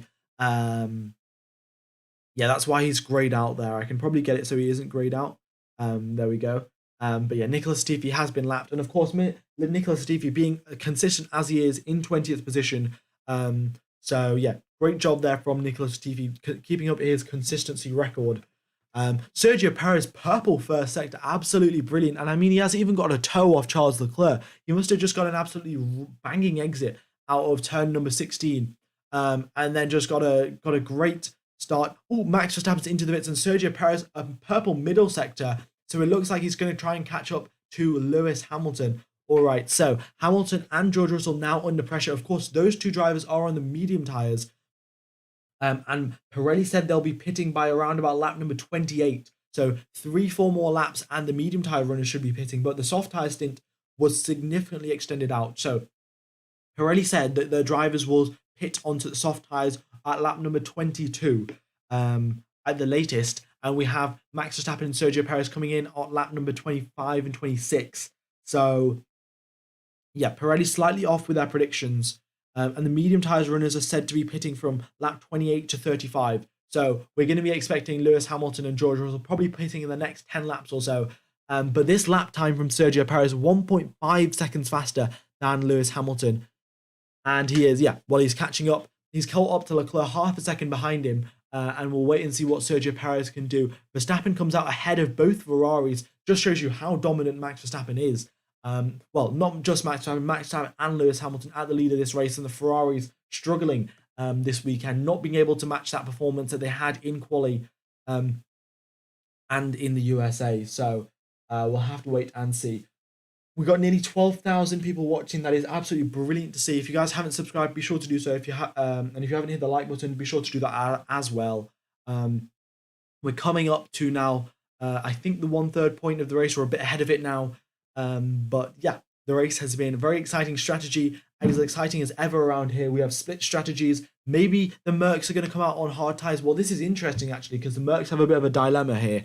Do they go out on their? I presume their plan A will be going on to the hard tires. The issue with going out onto the hard tires is that, of course, that the hard tires aren't going to be working that well around here. We're looking at Nicholas Latifi. He set a green lap time. He's improving, but the hard tires just aren't the way to go when track temperatures are this low. So Mercedes, they can't go on another set of medium tires because then they will. Well, actually, they could do a two-stop and go on to another set of the mediums, and then right at the end of the race go on soft tires. I mean, it's very interesting. We'll have to wait and see what they end up doing. But yeah, they've got a lot of different choices ahead of them, and we'll have to wait and see what choice they decide to take. But Sergio Perez makes the move on Charles Leclerc into turn number 1. I just missed it, but we've got a replay now, and yeah, just down the inside, Leclerc doesn't fight it. Leclerc's got nearly 30 lap-old soft tyres, and then Sergio Perez has got 3 lap-old mediums. So Perez just slides down the inside, no battle there from Charles Leclerc, and next up on Perez's overtaking list is Carlos Sainz, 4 seconds up the road. It should not be much of a very difficult for him to catch up. In fact, Perez has got a purple first sector. He got a massive toe off Charles Leclerc while catching up to him. Let's have a quick look at the top speeds that he hit through there. 345 kilometers an hour. So that's actually slower than quali yesterday. But I think that's because of the fact that they've got like 2/3 of race fuel in their car, and that's probably slowing them down. And of course, when you have a heavier car, you've got to brake earlier as well. So we'll wait and see. We'll probably, by the time we get to the end of the race, if we get some battling towards the end of the race, we could hit the top speed record of an F1 car. So there we are. Ferrari strategists are definitely getting fired at the end of this season. Yeah, I mean, Ferrari haven't been doing so well. Right now, it doesn't really matter. Even if they do mess up the strategies, they'll still probably stay ahead of the midfield. But yeah, their strategies haven't been the best all season round. Right. Why the Ferrari's not pitting, to be honest, I'm not particularly sure. Every other we've only got Tsunoda and Vettel driving around on the soft tyres, and then the 2 Ferraris. Both Red Bulls that were on the soft, they've decided to come on to the mediums. So I don't know exactly what they're waiting for. But I guess if it's part of their plan, it's part of their plan. Maybe what they're trying to do is do 30 laps on the softs, 32, 33, and then just go for a full 40-lap stint on the medium tyres and then just try and get to the end of the race. It is maybe doable. Pirelli said you can do 40 or so laps on the medium tyres. But as always, it'll be a bit of a stretch and a bit risky before you commit to a strategy when you always have a chance of a puncture, of course, and then a safety car can screw you over. Lots of different things to consider. Charles Leclerc, though, into the pits now on lap number 29 of 71. So we'll see what tyres he comes out on. Will it be the softs? Will it be the mediums or will it be the hards? If he comes out onto the hards, then it will definitely be going to the end of the race. If he comes out on the mediums, then there is a chance that he could be doing a 2-stopper or he could be doing a 1-stopper. Sergio Perez now up on the back of Carlos Sainz. Going through into turn number 4, Perez can't get the move done, so he's now going to have to stay behind him. In fact, let's stick with him. So we got Sergio Perez right on the back of Carlos Sainz going through into turn number 7 now. Carlos Sainz very much on the limit of grip, and Sergio Perez just cruising through behind him, even though he's got all the dirty air. Sergio Perez just dealing with it very nicely. He's 4/10 behind. DRS is enabled here. Will he go for a surprise move into turn number 12? Sergio Perez is gaining, but he decides not to go for the move. He might as well just wait for the long start finish straight. It's a lot safer, a lot more predictable what he's going to do. So I'll have to wait and see. Lewis Hamilton into the pits now. So Hamilton comes into the pits. What tyres does he come out on? Does he come out ahead of Sergio Perez? That is the big question. So Carlos Sainz now racing Sergio Perez. Sainz into the pits as well. Sergio Perez has DRS down the straight. Hamilton coming out of the pits. He is miles ahead of him. The gap before the pit stops was 4 seconds. Now it's only 3 seconds. So Perez only gaining 1 second in a six lap undercut. Hamilton out on the hard tyres. So it looks like Hamilton's going all the way to the end of the race. This is going to be a bit of a struggle here because he's got cold hard tyres. And we've got Sergio Perez on with a purple first sector, absolutely flying. And has closed the gap by half a second already. 3 corners and Sergio Perez has closed the gap by half a second. So Hamilton will be under significant pressure here. And I speak another 3 corners, the gap has been closed up by another half a second. So Sergio Perez is a man on a mission, and Hamilton on those hard tyres is going to have to do something soon. Otherwise, Sergio Perez will get a pretty simple overtake right past him. So let's wait and see what's going on. George Russell, once he does come into the pits, he will come out behind. He'll come out behind Sergio Perez as well. So yeah, that's just what's going to happen. So there we are. All right. Also, the GPS has just bugged out. Oh, there it's good. It just fixed itself. No worries.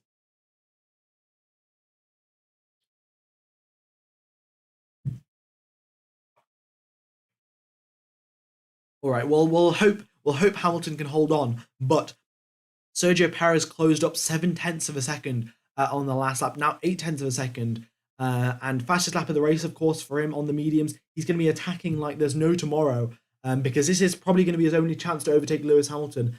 So he might as well just go absolutely full send, and we'll wait and see what he can do. We've got some team radio from Fernando Alonso. So let's have a quick listen from that. Fernando Alonso up in 5th place, done 30 laps on those mediums, and the highest medium tyre runner the highest medium tyre runner that hasn't pit apart from George Russell. So the top of the midfield, let's see what he's got to say. Oh, is this going to play?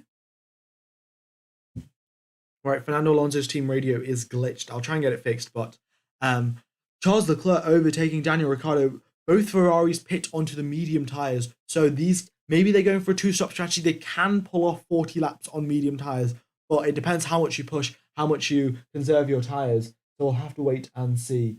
Yeah, okay, let's see if this Alonso team radio works. There we are. All temperatures on tyres look all nice and stable. Yeah, copy. I'm on break 0 because of that. Yeah, so Fernando Alonso managing his tyres very well. All the temperatures looking pretty consistent, and that's what you want. You don't want too much heating up, warming up. But yeah, Lewis Hamilton now sets a personal best lap, and the gap between Perez and Hamilton has stabilized. 1.7 seconds is what the gap is between the two drivers. It's now, well, as I say that, I literally said 1.7 seconds, and it's just dipped down to 1.5. I mean, I've got like reverse commentator's curse or something. But Sergio Perez will be looking to catch up to Lewis Hamilton now. The hard tyres are 0.6 of a second slower per lap than the mediums. But of course, Hamilton's slightly quicker driver, slightly quicker car maybe. Well, I don't know about the quicker car, but his pace this race has been faster than Sergio Perez's. So we'll wait and see what happens there. But the gap still back up to 1.7 seconds. We'll see what Sergio Perez can do. Norris comes out of the pits. He comes onto the medium tyres. So it looks like we've actually got a very nice 50-50 split in strategy. Some drivers going for 2 stops, some drivers going for 1 stops. We'll have to wait and see which strategy works out and which strategy ends up being faster. And another thing is that a safety car could really throw all of this into the mix now. If we get a safety car maybe now, then all the 1-stopper runners are going to benefit a lot. All of the drivers that are doing, say, if we get a safety car maybe in like 10 laps time, then all of the drivers doing 2 stops are going to benefit. So we will just have to wait and see how that works out for them. But yeah, also someone pointed out, I don't know who said it, MCG7199, Vettel on 31 lap old soft tyres. I mean, he's doing a brilliant job there on those soft tyres. We'll wait and see when he is going to come into the pits. But I think Vettel might be going for the 1-stop strategy, but doing the 1-stop on the soft and mediums rather than the medium and hard. So Hamilton's gone for the 1-stop on the medium and hard tyres. Vettel's looking to go for the 1-stop on the soft and the medium tyres maybe. I mean, we'll have to wait and see what they end up doing. But yeah, all right. So in the lead of this race, we have George Russell still yet to pit. Looks like he's going long, going for an alternate strategy to try and maybe get a benefit from a safety car or something. But yeah, George Russell in the lead of this race. But yeah, once he comes into the pits, he will be still back up into 4th position. Yeah.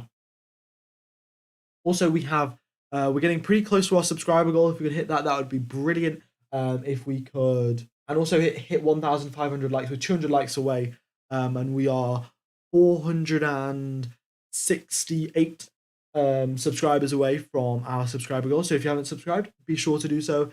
If you are enjoying the commentary, I look forward to having you in the chat. All right.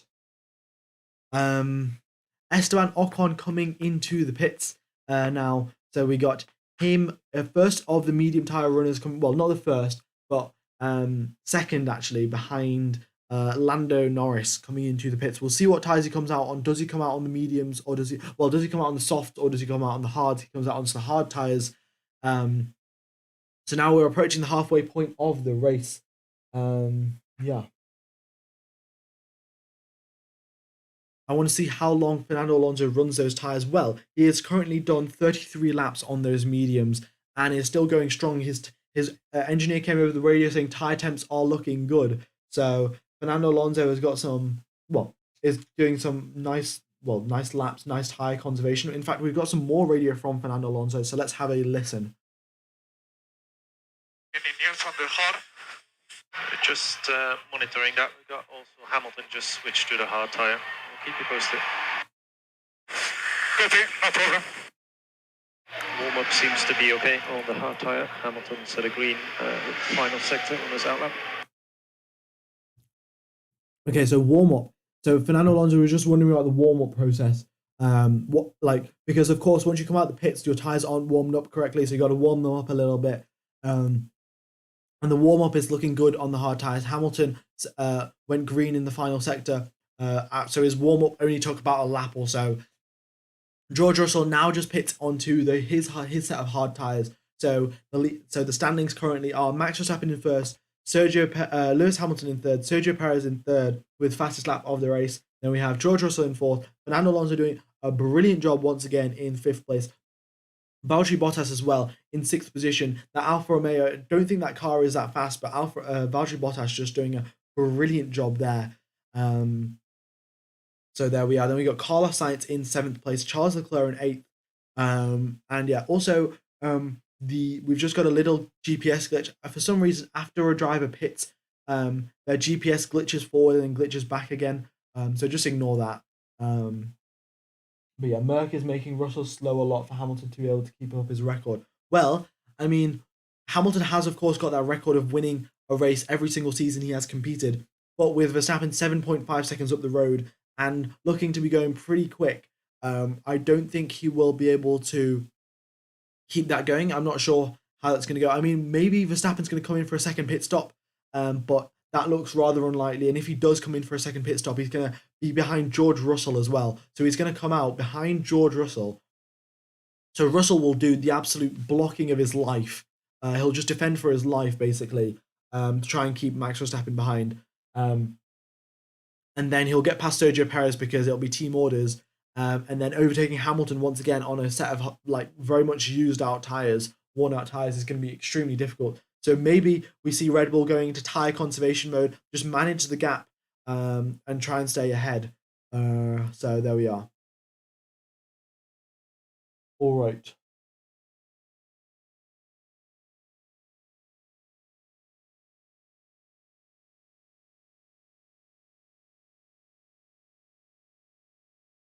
All right. Let's see what else is going on track. So we've had Nicolas Latifi being lapped, Mick Schumacher being lapped, and it looks like Kevin Magnussen, Lance Stroll are next up on the list. Also, George Russell has just set a purple third sector on hard tires, which is extremely strange because the third sector is mainly where you want all your tire grip, when you need your tire grip.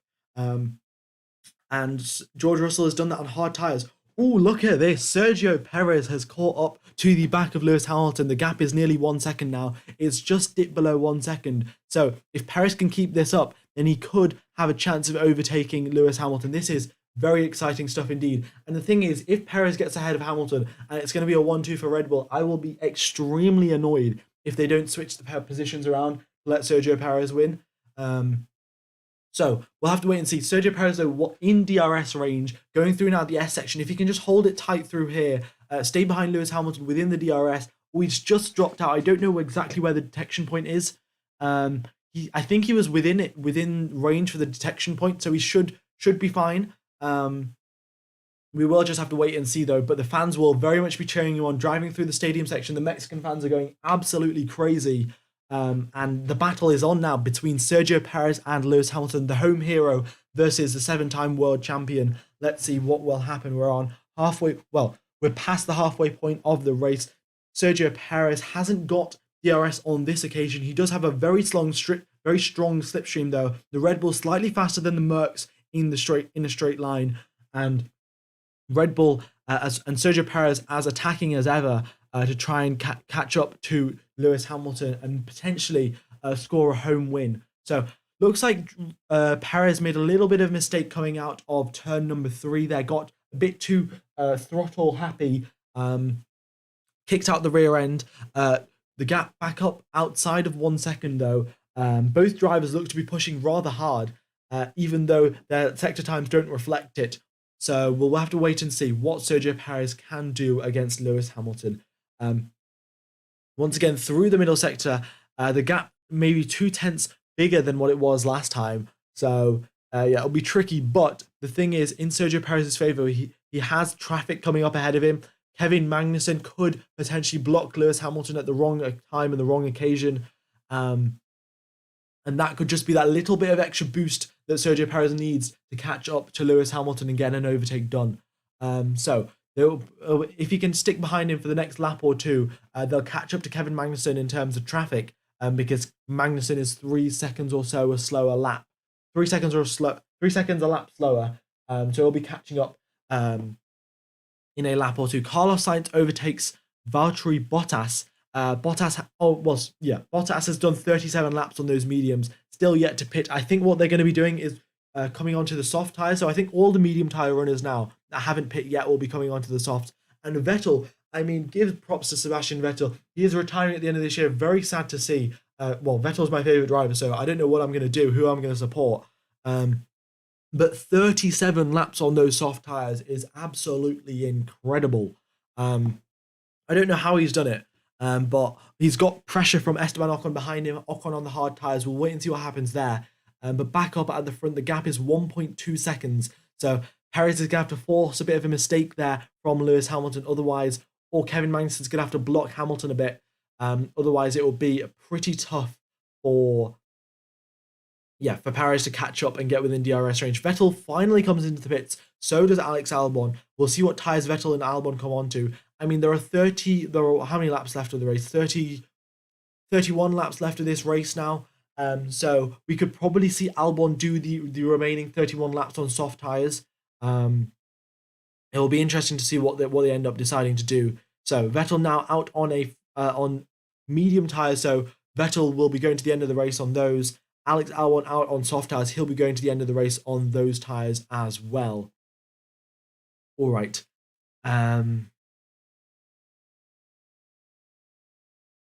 So yeah, I mean, Vettel did 37 laps on hard tyres, absolute madman. I think he did it in Bahrain 2018.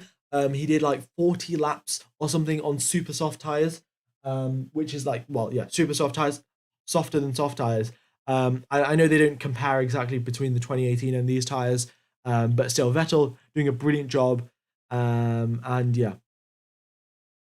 All right, Valtteri Bottas into the pits as well, and the gap at the front less than a tenth of a second, where they're going through the S section now, and we've got Vettel now looking, just slightly ahead of Lewis Hamilton. Is he going to get out of the way at the right time, or is Sergio Perez going to be able to capitalize off this little amount of traffic that is ahead of them? So Hamilton now making his way through into turn number 12. Vettel and Stroll, both of them are ahead of him, and we'll wait and see.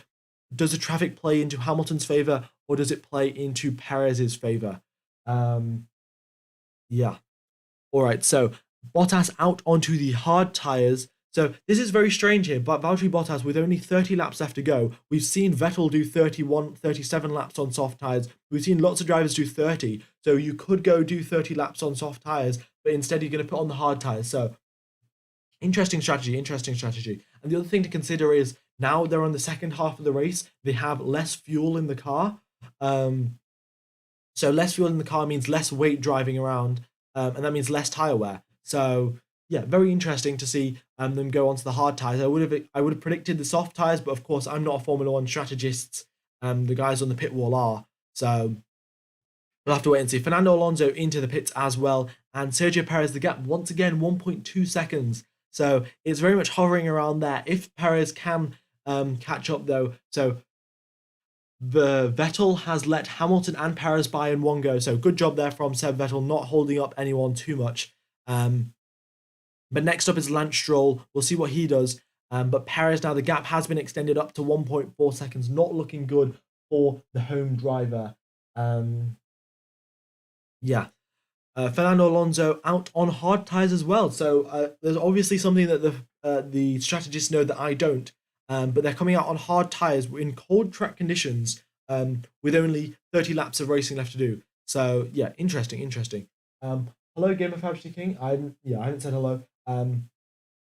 But yeah, thank you everyone for tuning in, and all of you guys typing in the chat. Absolutely wonderful to see it. Sorry I can't read all of the chat messages. At the end of the stream, I might do a bit of a Q&A. In fact, I could just do a Q&A now, and I'll answer your questions while we're going, because there isn't that much action going on track right now. So Gasly has come out of the pits. He's on soft tyres. Stroll's out on soft tyres as well. Stroll hasn't come out yet, but Stroll onto soft tyres. So I can just start a Q&A. Questions for me? I don't know how this Q&A thing works. This is the first time I'm using it. So there we go. Does that like completely get rid of the chat? Oh my god. Has that got rid of the chat or what? I have no idea. Oh no, the chat's still there. But yeah, I think you can ask questions in the Q&A. So if you go ahead and ask stuff, then I will be sure to answer if you have any questions. But getting back to the race, we have the gap between Hamilton and Perez, 2 seconds. So Perez looks like his pace has dropped off a bit. His tyres have heated up a bit too much. And yeah, it's not looking great. How am I? I'm doing pretty good. Yeah, my throat is slightly hurting, but I'm gonna just drink some water, stay hydrated. So there we go. That's how I'm doing. How are you guys doing? I hope you're doing all right. What, pineapple on pizza? I would say yes to pineapple on pizza. I'm from the UK. Oh my god, there are so many questions. Right, I have to do commentary and go answer questions like one at a time. Otherwise, I'm going to just end up answering questions all the time. When will Verstappen have to pit? What time will his mediums begin to drop off? That's a good question. Right. So we've got, how many laps have we got left? 29 laps of racing that we've got left, and we've got Max Verstappen done 17 laps on those medium tires. So if we do 29 plus 17, that comes to around about 50 or so laps of, 47 or something, 46 laps of racing on those medium tires. Now, Pirelli said you can do 40. So Max Verstappen, he can manage those tires pretty well. We know that Verstappen has a very good ability to manage tires. So I think Verstappen might just try and stretch it out here, because 9.6 seconds of a gap. If he comes out of the pits, if he pits now, he's going to come out behind George Russell, behind Sergio Perez, behind Lewis Hamilton. So he's going to have to overtake all three of them. Admittedly, Perez will be very easy because it'll be team orders. But yeah, overtaking two Mercedes will be pretty tough. So I think he's just going to go for the safe option and try and play it out safely. How long have I been watching Formula One? I've been watching Formula One since Spa 2018, so not actually that long. But yeah, my favorite circuit would probably be Suzuka to drive. But I guess I would also have to say Austria, because that's like one of my fastest tracks on the F1 game. Surprised to see Perez get unable to get past Hamilton. Well, yeah, I was slightly surprised. I expected that the hard tyres would take longer to warm up, really. And that was the main thing. I thought the hard tyres would probably take 2-3 laps to warm up properly. But Hamilton managed to switch them on in about a lap or so. Hence, Perez couldn't get past. So that's what's happening there. What role do you think Seb Vettel might play in Formula One moving forward? Well, Vettel did say he wanted to spend more time with his family. So the thing is, of course, once you're in Formula One, very few drivers stay away from it completely. We've seen Nico Rosberg come back as a commentator, Jenson Button, Karen Chandok, loads of people. So we could see Vettel do something in the FIA, considering he is a very wise driver. And yeah. All right. Have I ever been to a Grand Prix? No. Hopefully I could. Maybe go to Silverstone Grand Prix. But yeah. Right. Also, guys, if you haven't hit the like button, can you be sure to do so. And if you haven't subscribed as well, you're getting pretty close to our subscriber goal. That would be wonderful. Yeah. Okie dokes. Verstappen pulling away slightly by Lewis Hamilton. The gap has been extended from 9 seconds to 10 seconds now. So Verstappen looks like he's just managing his tyres. Nobody really setting green sectors. I said this before, but if you look back at our previous race replays, there are green sectors going everywhere, especially at this point in the race. The drivers have just done their pit stops. They're setting lap times on fresh tyres. And usually we don't have such few green sectors and green lap times. So yeah, drivers very much in tyre conservation mode rather than anything else. And we'll wait and see how that goes. Yeah, we could get a safety car, of course. Actually, no drivers have DNF'd yet. So I think there's been 8 races in Formula One history that there hasn't been a single DNF. So this race could contribute to that list, or it could just be we get a DNF soon enough. But Daniel Ricciardo, look at this, 44 laps on medium tyres. Guan Yu Zhou as well. Ricciardo finally coming into the pits now. We'll wait and see what position he comes out in. But by the looks of it, he will be coming out in 13th position, ahead of Sebastian Vettel, but behind Yuki Tsunoda. Both McLarens, in fact, out of the points in 11th and 13th, and both Alpines in the points. This is rather important because the championship battle, the Constructor Championship battle for 4th position, Alpine, they currently have a 11-point lead, and then the extra points they're going to get from this race are really going to help them out because, the gap, like you get prize money for, of course, coming in 1st, 2nd place or whatever in the Constructors, and the prize money difference between 4th and 5th place is, I think, 4 or 5 million euros. So a pretty hefty chunk of money. And if it carries on going like this, the Alpines are going to stay out ahead of the McLarens, and then end up going on to score some more points and then get 4th place in the Constructors, hence getting a lot more money. So it's looking good for the Alpines. We'll have to wait and see. All right. What is your opinion as Sergio Perez as a driver? Well, I think Sergio Perez is a very good driver. I would say a bit of a late bloomer, like he was very much driving in the midfield for the most of his career. But now he's up at the top of the pack, and doing a great job. Of course, not on the same level as Max Verstappen, Lewis Hamilton, but still very consistent and a very good driver. So yeah, and very good at tire management. I mean, he's the Mexican Minister of Defense and also the tire whisperer. So yeah, that's Sergio Perez really. If I was to say it in a couple of sentences. Guan Yu Zhou into the pit. So now every single driver has done at least one pit stop. We've had Stroll do 2 pit stops, but everyone else has done at least 1 pit stop. And yeah. All right. Let's see.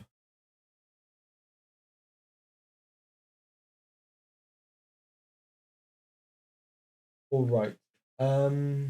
What else is going on the circuit? We have had Guan Yu Zhou comes out on soft tires. So we've had a very mixed up strategy here. We've seen some drivers start on the softs, go into the mediums. We've seen some drivers start on the mediums, go into the softs, and then some drivers start on the mediums and then go into the hards. Very interesting. I mean, look at if we're looking at this here, the drivers that started the race on the mediums and then went onto the hard tires, they're significantly higher up than all of the rest of the drivers that started on the mediums. The rest of the drivers that started on the mediums, they ended up going onto soft tires, and that looks to be the slightly slower strategy. But of course, now with 24 laps left to go, the drivers on the soft tires can push and potentially try and catch up. But it's looking good for those drivers. Esteban Ocon, Fernando Alonso, Valtteri Bottas, and Lando Norris, who picked that medium to hard strategy, which Pirelli suggested was the second fast strategy on their through their calculations.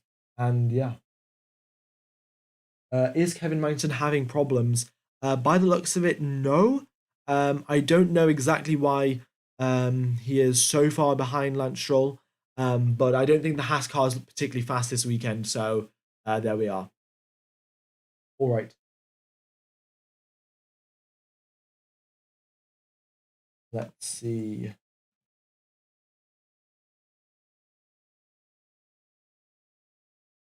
All right, what's the pit stop time? So the drivers lose 22 seconds when they come in for a pit stop. and then they lose 15 seconds if they come into a pit stop under safety car or virtual safety car conditions. So yeah, that's what it is. Also, guys, we're getting pretty close to our subscriber goal here. We are what 217 subscribers away. So yeah, go ahead and subscribe. Yeah, Latifi going 2 laps down, 2 less laps of engine runtime. I mean, guys, if you've played Goat Simulator, the game, which is called Goat Simulator, it has to be renamed to Latifi Simulator. So yeah, so make sure next time you see anyone playing Goat Simulator on Steam, make sure they just tell them that it should be called Latifi Simulator. Because yeah, Latifi, absolute GOAT, undoubtedly the GOAT of Formula One. So there we are. All right, Pierre Gasly on the back of Alex Albon here. In 15th position, we got him closing up the gap to Alex Albon. We'll wait and see what he can do. Currently, both those drivers are just going through now the middle sector. So not much overtaking opportunities. But there we go. Also, some of you might be asking what 1L means. The drivers have been lapped. They're 1 lap behind all of the other drivers. So that is, yeah, so that's what's happening. Will Max do a 1-stop? By the looks of it, and looking at his lap times, I do think Max Verstappen will be doing a 1-stop race. Because, yeah, his lap times are the same as the drivers in 6th and 7th position, really. So we might as well just I think he's going to the end of the race on this stint. So there we are.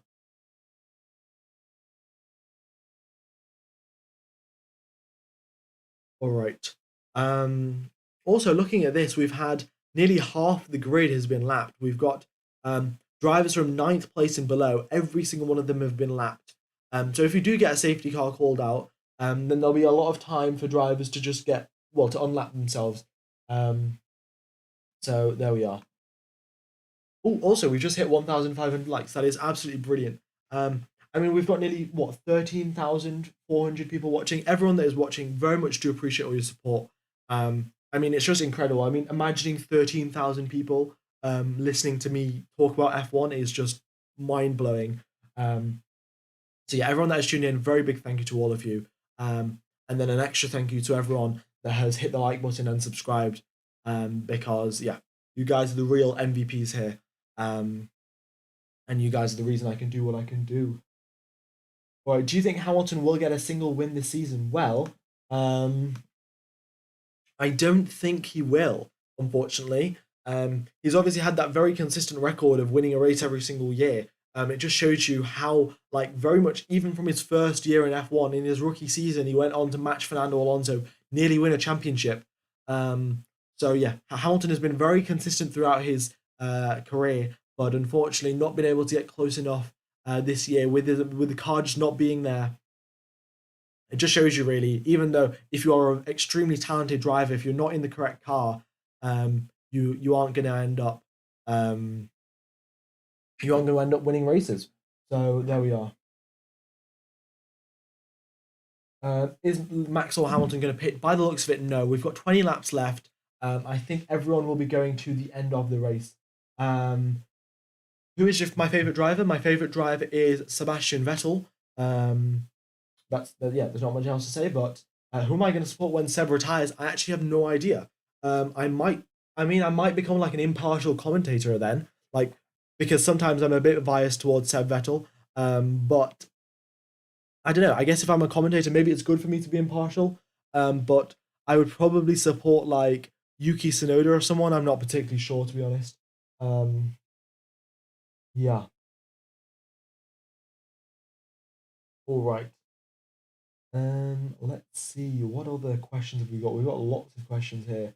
Do you think Vettel might rejoin F1 when Audi joins the sport? Well, right. This would be absolutely amazing, right? If this happened. If Audi joined the sport in 2026, Seb Vettel came back like Michael Schumacher did when Schumacher obviously retired from the sport and then he came back.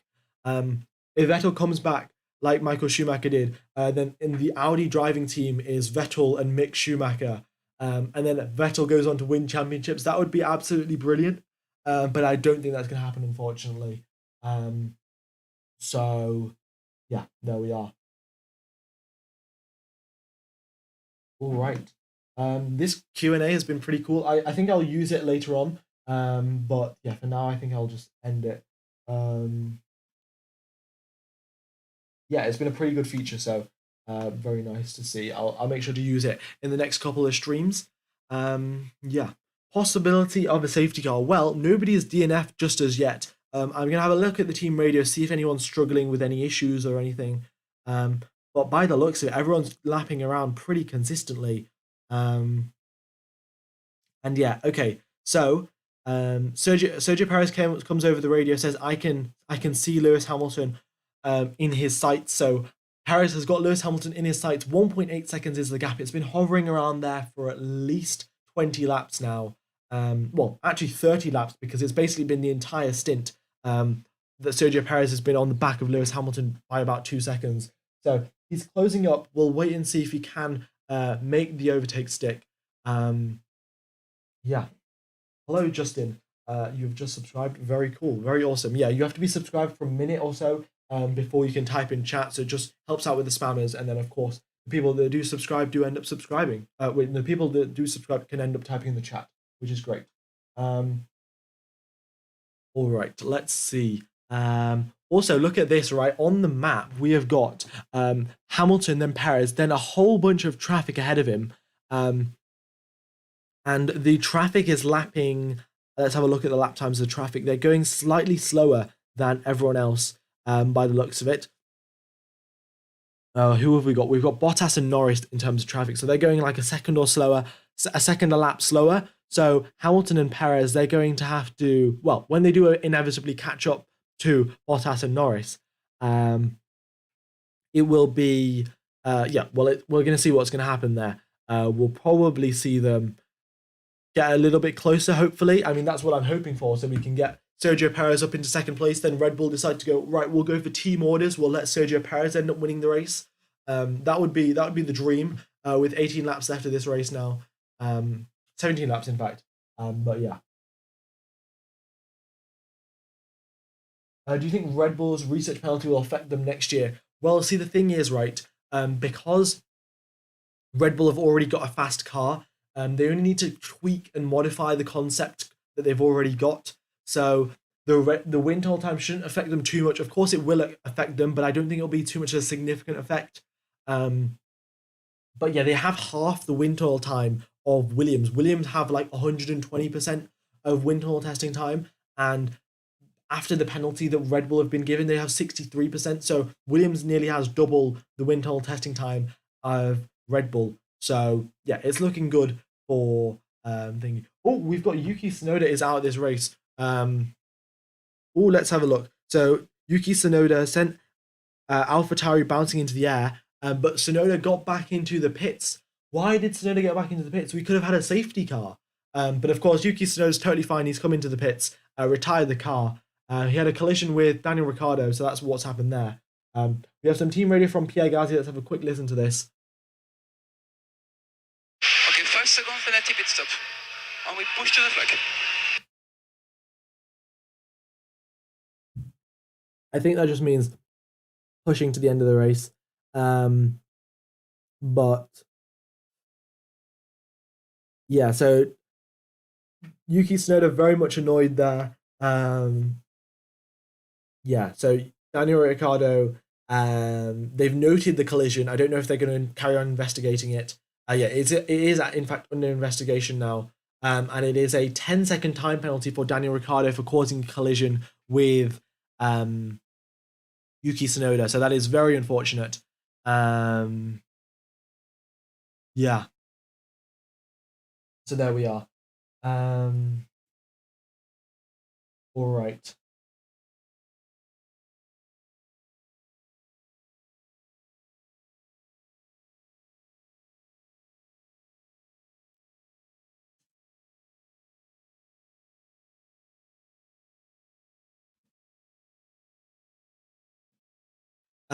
Let's see what else is going on. on the circuit. Really, Perez 1.7 seconds. It is literally, that gap has literally just been glued to 1.7 seconds for the past couple of laps now. He is not getting any closer, but he's not getting any further away either.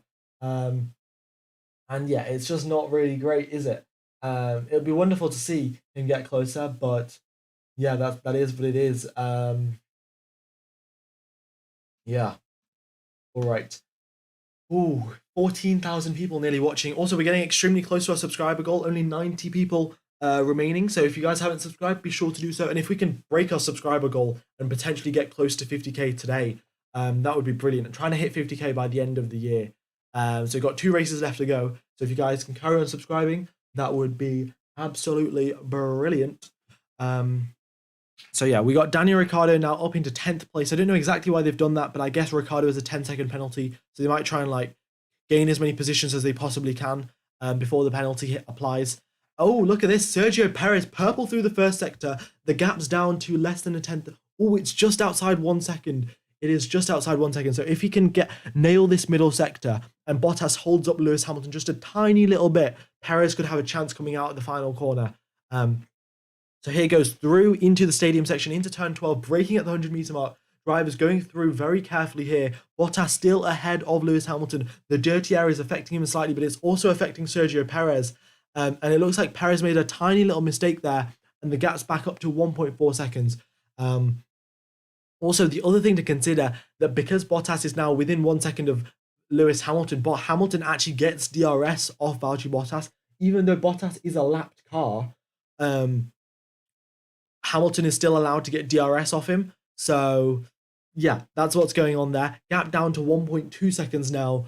So Perez gains like a tiny little bit there. But then Bottas, Bottas is through now. Bottas is out of the way. Ocon, Alonso are left.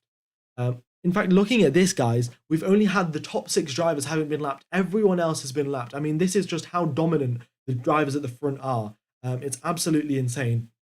But there we are. It's pretty much just a clear road now for Max Verstappen. We've got 14 laps remaining of this race. Yeah. Is the main event channel using my commentary?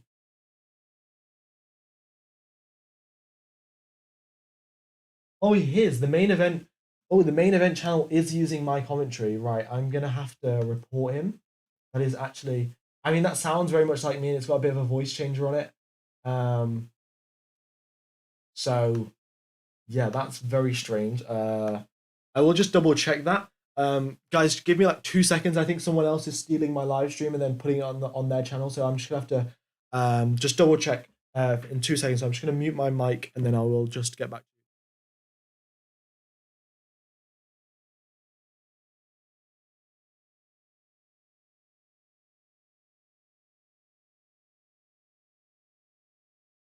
Yeah, I can confirm they're actually just stealing my live stream and put a voice changer on it. So I will just take down this channel. Give me 1 second. I mean, it is like, what is it? Infringing my rights. Copyright issue. I guess it's copyright, isn't it? Yeah, because everything original is a copyright issue. I have to submit an entire takedown request. I can't do that on stream, but I will report this channel later. So whoever pointed this out, I will double check who it is who pointed it out. But yeah, thank you. I don't know your name's in I think Chinese or Japanese. I'm not sure, but it's not in like English characters. But whoever typed that out in the chat, thank you very much. Yeah. Oh, we're 11 subscribers away from the subscriber goal. And let's just get back to the race now. We've got 14 laps left. I will report the guy later for stealing my stuff, and I should probably get some. Yeah, I mean, that's pretty ridiculous. Like, I'm commentating just. Anyway, let's get back to this. We have got Daniel Ricciardo up into 9th place, overtakes Valtteri Bottas as well. He's, of course, Ricciardo's on the soft tyres, so he has got 1 second faster tyres per lap compared to the rest of the field. And he's very much showing that off here. So he's catching up now to the back of, well, he's overtaken Bottas. Ocon is 5 seconds up the road, so it's going to be a bit of a while till he catches up to him. But nevertheless, very good job. Yeah. All right. So we've hit our subscriber goal. Very much appreciated, guys. I think I might just edit it slightly forward. to like, I don't know, I probably shouldn't edit it right now, but if we could hit like, yeah, I mean, basically just carry on subscribing. You guys are doing a great job, and very much appreciate your support. And I mean, the guys, whoever told me this main event channel is copying my stuff, well, thank you very much for that. I'm gonna have to somehow make sure that this doesn't get gets taken down. So anyway, back to the race. We have got 11 laps remaining now. Max Verstappen has got a 12-second advantage over Lewis Hamilton. Sergio Perez 1.9 seconds behind Lewis Hamilton. It is so close between these guys. Oh, in fact, actually, the people that are watching on the main event channel, the 1.5k people that are watching on the main event YouTube channel, the actual commentary is coming from F1 Gamer. So if you just look up F1 Gamer, F1 commentary, or F1 Live or something, then it'll come up with my channel and you can watch it on my stream. So you don't have the messed up voice changer thing. So yeah, and then we can get more people watching my stream, which is always great. Yeah, but yeah, whoever's running this main event channel, not very nice, to put it nicely. All right. So who are you going to vote for your driver of the day? I actually don't know who to vote for because the race has been very much similar to what it was at the start of the race. We had the Red Bulls and the Mercedes at the top, then the Ferrari slightly lagging behind. Not really many outstanding performances. Bottas was very good in quali. I would have given him quali driver of the day, but then his pace and performance dropped off a bit in the race. I mean, I would just give Vettel driver of the day because he did 37 laps on soft tires. Yeah, I mean, 37 laps on soft tires is brilliant. I mean, Sergio Perez maybe. Also, we have hit our subscriber goal. Absolutely wonderful. I think I will just increase it to 48,750. But yeah, you guys are blowing it out of the water. I wasn't expecting this. Like, to be honest, I was expecting it to be we don't hit the subscriber goal, but here we are. So everyone that's tuned in, very much do appreciate your support.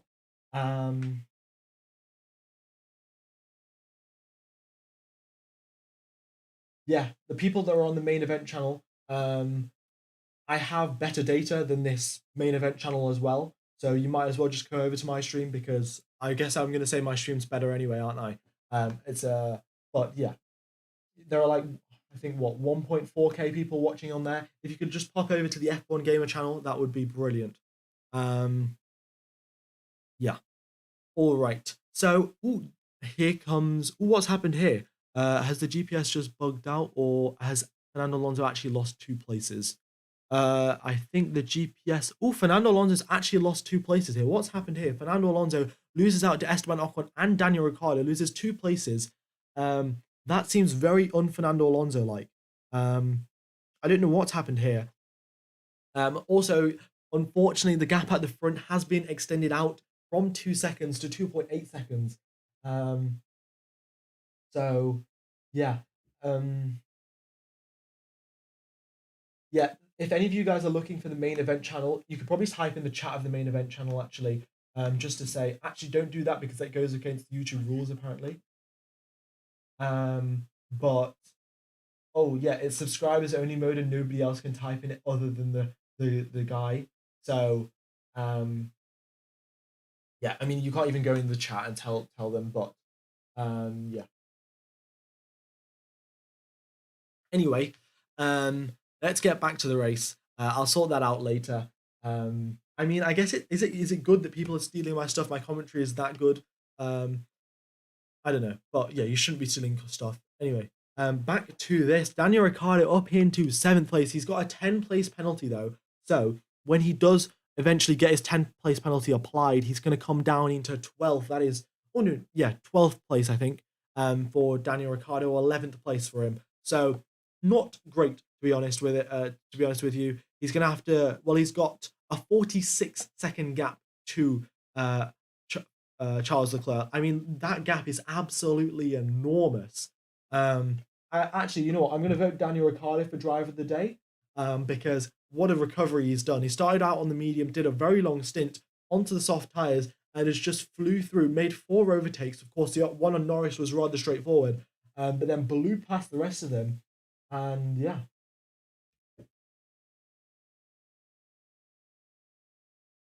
Yeah, MCG puts it nicely. Imitation is the greatest form of flattery, but stealing is also a crime. So there we are. DJ Yenny, thanks for mentioning your channel. I was on the main event channel, not knowing I was stealing your stream. Well, do appreciate you coming over. Yeah, anyone else on the main event channel? F1 Gamer is the actual commentator here, and I've got a YouTube channel I'm streaming right now. So if you could just pop over to my live stream, hit the subscribe button here, so you get the commentary. That would very much be appreciated. All right, back to the race though. Max Verstappen got a 13-second lead over Lewis Hamilton, just cruising around this Mexican Grand Prix circuit. Look at this, nobody has set any green sectors on this map. Like everyone is in tire conservation mode. I'm gonna get some team radios up to spice this up. But yeah, it looks pretty, everyone's just in tire conservation mode. So let's have a listen to Lewis Hamilton's radio. He's currently 12 seconds behind Verstappen, but 5 seconds ahead of Perez. Thankfully, his tires have slightly gone ahead because we've had 33 laps of racing now. On those after the pit stops, the hard tires are slightly quicker than the mediums now. The medium tires have started to go off, so Perez has dropped off the back now. But let's have a listen to Lewis Hamilton. So yeah, 11 laps remain, Lewis. Everyone should be going to the end. Let's just see what we can do. It may come to us. Perez at 2.8 behind. Gap ahead, mate. Gap ahead. 13.3, Verstappen, 22.7. Yeah, so I mean, look at this. Hamilton came over the radio, even though he was, well, he couldn't even see Verstappen ahead of him, right? And he asked for the gap ahead. Like that just shows you the mindset that he's got. That he's like, I want to go forward, I want to attack. But yeah, over the engineer, the data, the engineer obviously saw that the gap was 13 seconds, and with 8 laps left to go, unless you had a fresh set of tires, yeah, it would be pretty ridiculous. Oh, also, yeah, the guys that are watching the stream on the main event channel, the actual commentator on the main event channel is F1 Gamer. This main event channel has just taken my commentary without asking for it. So if you look up F1 Gamer on YouTube, then you can come over to my stream and then listen to my stuff. So yeah, without the weird voice changer as well. So that would very much be appreciated. There we go. Yeah. All right. Let's see. What else have we got going on the circuit today? We've got Lando Norris gaining on Valtteri Bottas. Yeah, this is actually very important here because the Alpines, as I said, in fact, we've got a little bit of a multiple championship battles going on here in the constructors. So if we look at the gap between Alpine and McLaren for fourth place in the constructors, Alpine are 11 points ahead of McLaren. I think that's like 4 million or so. Oh, we've got a yellow flag. We've got a yellow flag on the track. This is exciting. Okay, let's put the yellow flag onto the map. What's gone on here? Right, yellow flag. Who's stopped on track? We have got Fernando Alonso has stopped at turn number 2. He's stopped at turn number 2. I think there is like a safety car, we've got a virtual safety car. Virtual safety car. This is interesting. All right. So virtual safety car now. Fernando Alonso has stopped at turn number 2. So we have a DNF. Our first DNF, I suspect it will be probably a mechanical issue. Because yeah, Fernando Alonso lost 2 places, so it might have been some sort of mechanical issue that is just like built up a little bit, and then yeah, he stopped at turn number 2. I'll try and see where he stopped and if he stopped at a safe place, but they've deployed a virtual safety car, and I think it will just be a virtual safety car until they can get him off the track. But is anyone going to jump into the pits? Is that the way forward? With 6 laps left of the race, and you're already driving under virtual safety car conditions, you're not really at risk of a puncture or anything. So is that the way forward? We'll just have to wait and see. But yeah, what happened to Alonso when he dropped 2 places? To be honest, I'm not sure. I will have a look at the race control newsfeed thing. But yeah, I'm not sure what's gone on there. Yeah, no information. It looks like he might have just lost a bit of pace. Like he might have had something wrong with his engine, and then it just got worse and worse. And then he's parked up on the side of the track now. So he's got out of the car. He's totally fine. And they will just be picking the car up on the back of a trailer and then taking it away. But of course, yeah, virtual safety car conditions. In fact, they've just turned off the virtual safety car, we are back to racing. So that was quick because Fernando Alonso, he parked up at the side of the track. There was an escape road right there for a track to just come pick it up. So there we are. Also, we got 5 laps remaining on this of this race, and we're pretty close to our new subscriber goal because you guys are just brilliant. Everyone's been subscribing. Also, we're 55 likes away from 2,000 likes. So that would be brilliant if you could do that. Also, yeah, people who are watching this on the main event channel, I am commentating on the F1 Gamer channel. So if you do want to pop over there, that would be brilliant because yeah, this main event channel has just stolen my live stream without asking me or anything. So there we are.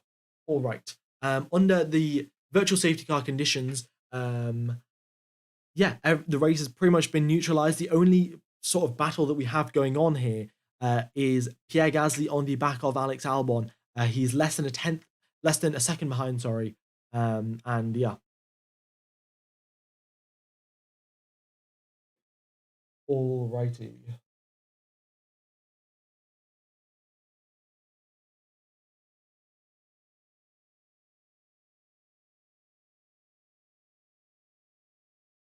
So we've got 4 laps remaining of this race now. Max Verstappen cruising up in the lead, 15 seconds ahead, 15 seconds ahead. The Ferraris, if it wasn't for the safety car, the virtual safety car, the Ferraris would have been getting pretty close to being lapped. We would have seen Nicholas Latifi. Has he been lapped twice? Yep, Nicholas Latifi has been lapped twice. Of course, he's been doing that. Oh, Daniel Ricciardo is getting 10 seconds clear to maintain position. Let's have a look at this. Daniel Ricciardo. Oh, wow. That is a fantastic job from Daniel Ricciardo. He's 8.3 seconds ahead of Esteban Ocon.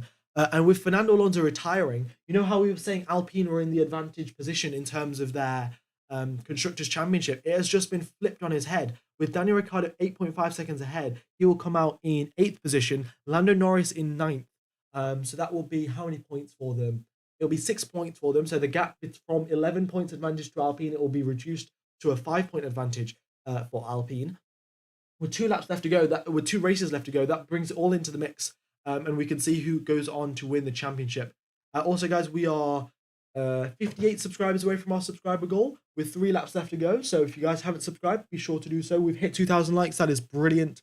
And also, I am commentating for the qualifying, the sprint race, and the full race of the Brazilian Grand Prix, and qualifying and the race of the Abu Dhabi Grand Prix. So if you guys are enjoying the commentary, then be sure to subscribe so you can tune in for the commentary of the next couple of qualies and races for the end of the season.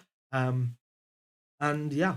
All right, we got Pierre Gasly still on the back of Alex Albon. Let's see what he can do, but it looks to be pretty tough out there with 26 laps of wear on those soft tyres for Pierre Gasly and 28 laps of wear for Alex Albon. It is looking extremely tough, and they're going significantly slower than they would before. I mean, let's have a look at the top speeds. Is anyone setting any ridiculous top speeds? Because the highest ever top speed in an F1 car was 372 kilometers an hour, set on this very circuit by Valtteri Bottas.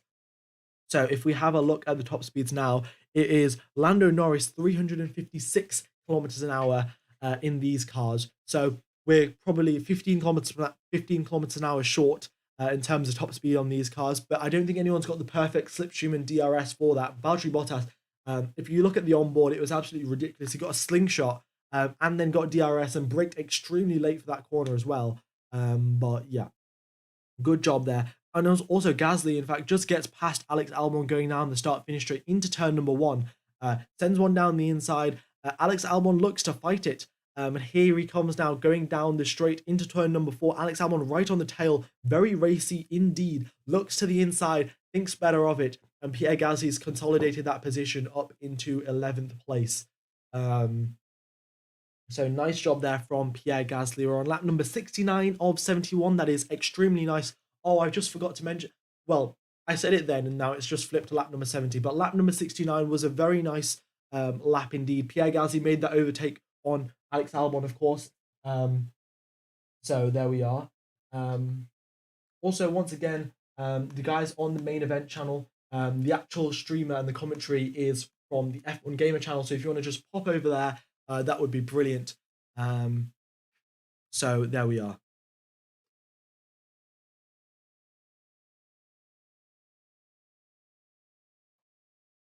Right. Daniel Ricciardo.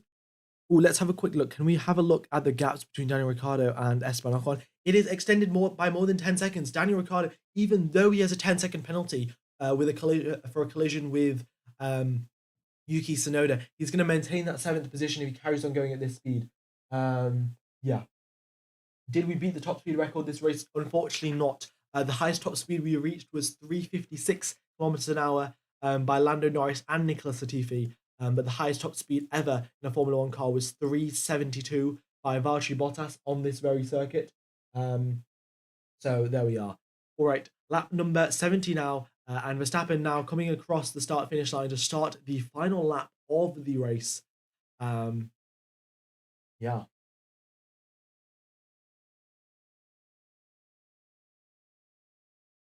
All right.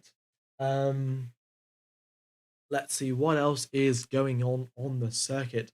Not really much else going on, but Daniel Ricciardo, definitely my driver of the day. Let me know who your driver of the day is in the chat. We've got nearly 16,000 people watching. We've also hit our subscriber goal. I mean, if we could hit 49k subscribers today, that would be absolutely brilliant. But yeah, everyone that has tuned in, very much do appreciate all of your support. Here we go, 16,000 people, 160,000. I mean, perfect.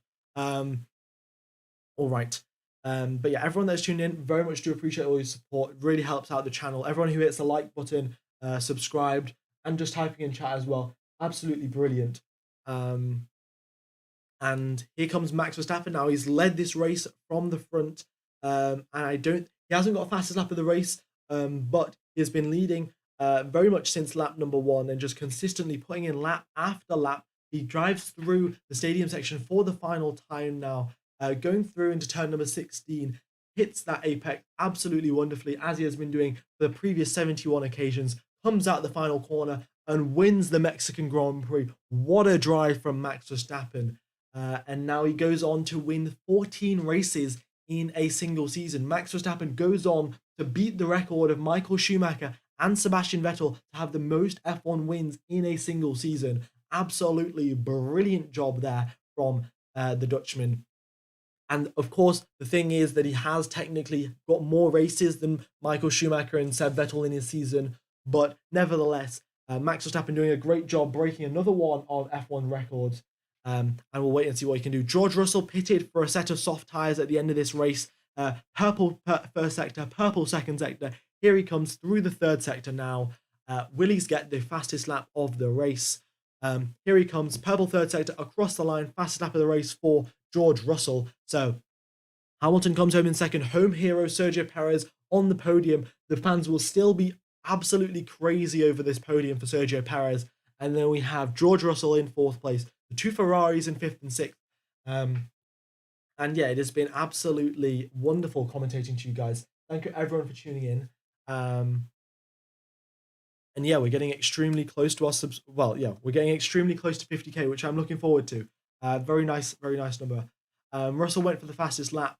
And then Sainz and Leclerc cross the line. Daniel Ricciardo crosses the line in 7th position. He comes down, he stays in 7th position. In fact, he was 12 seconds ahead of Ocon.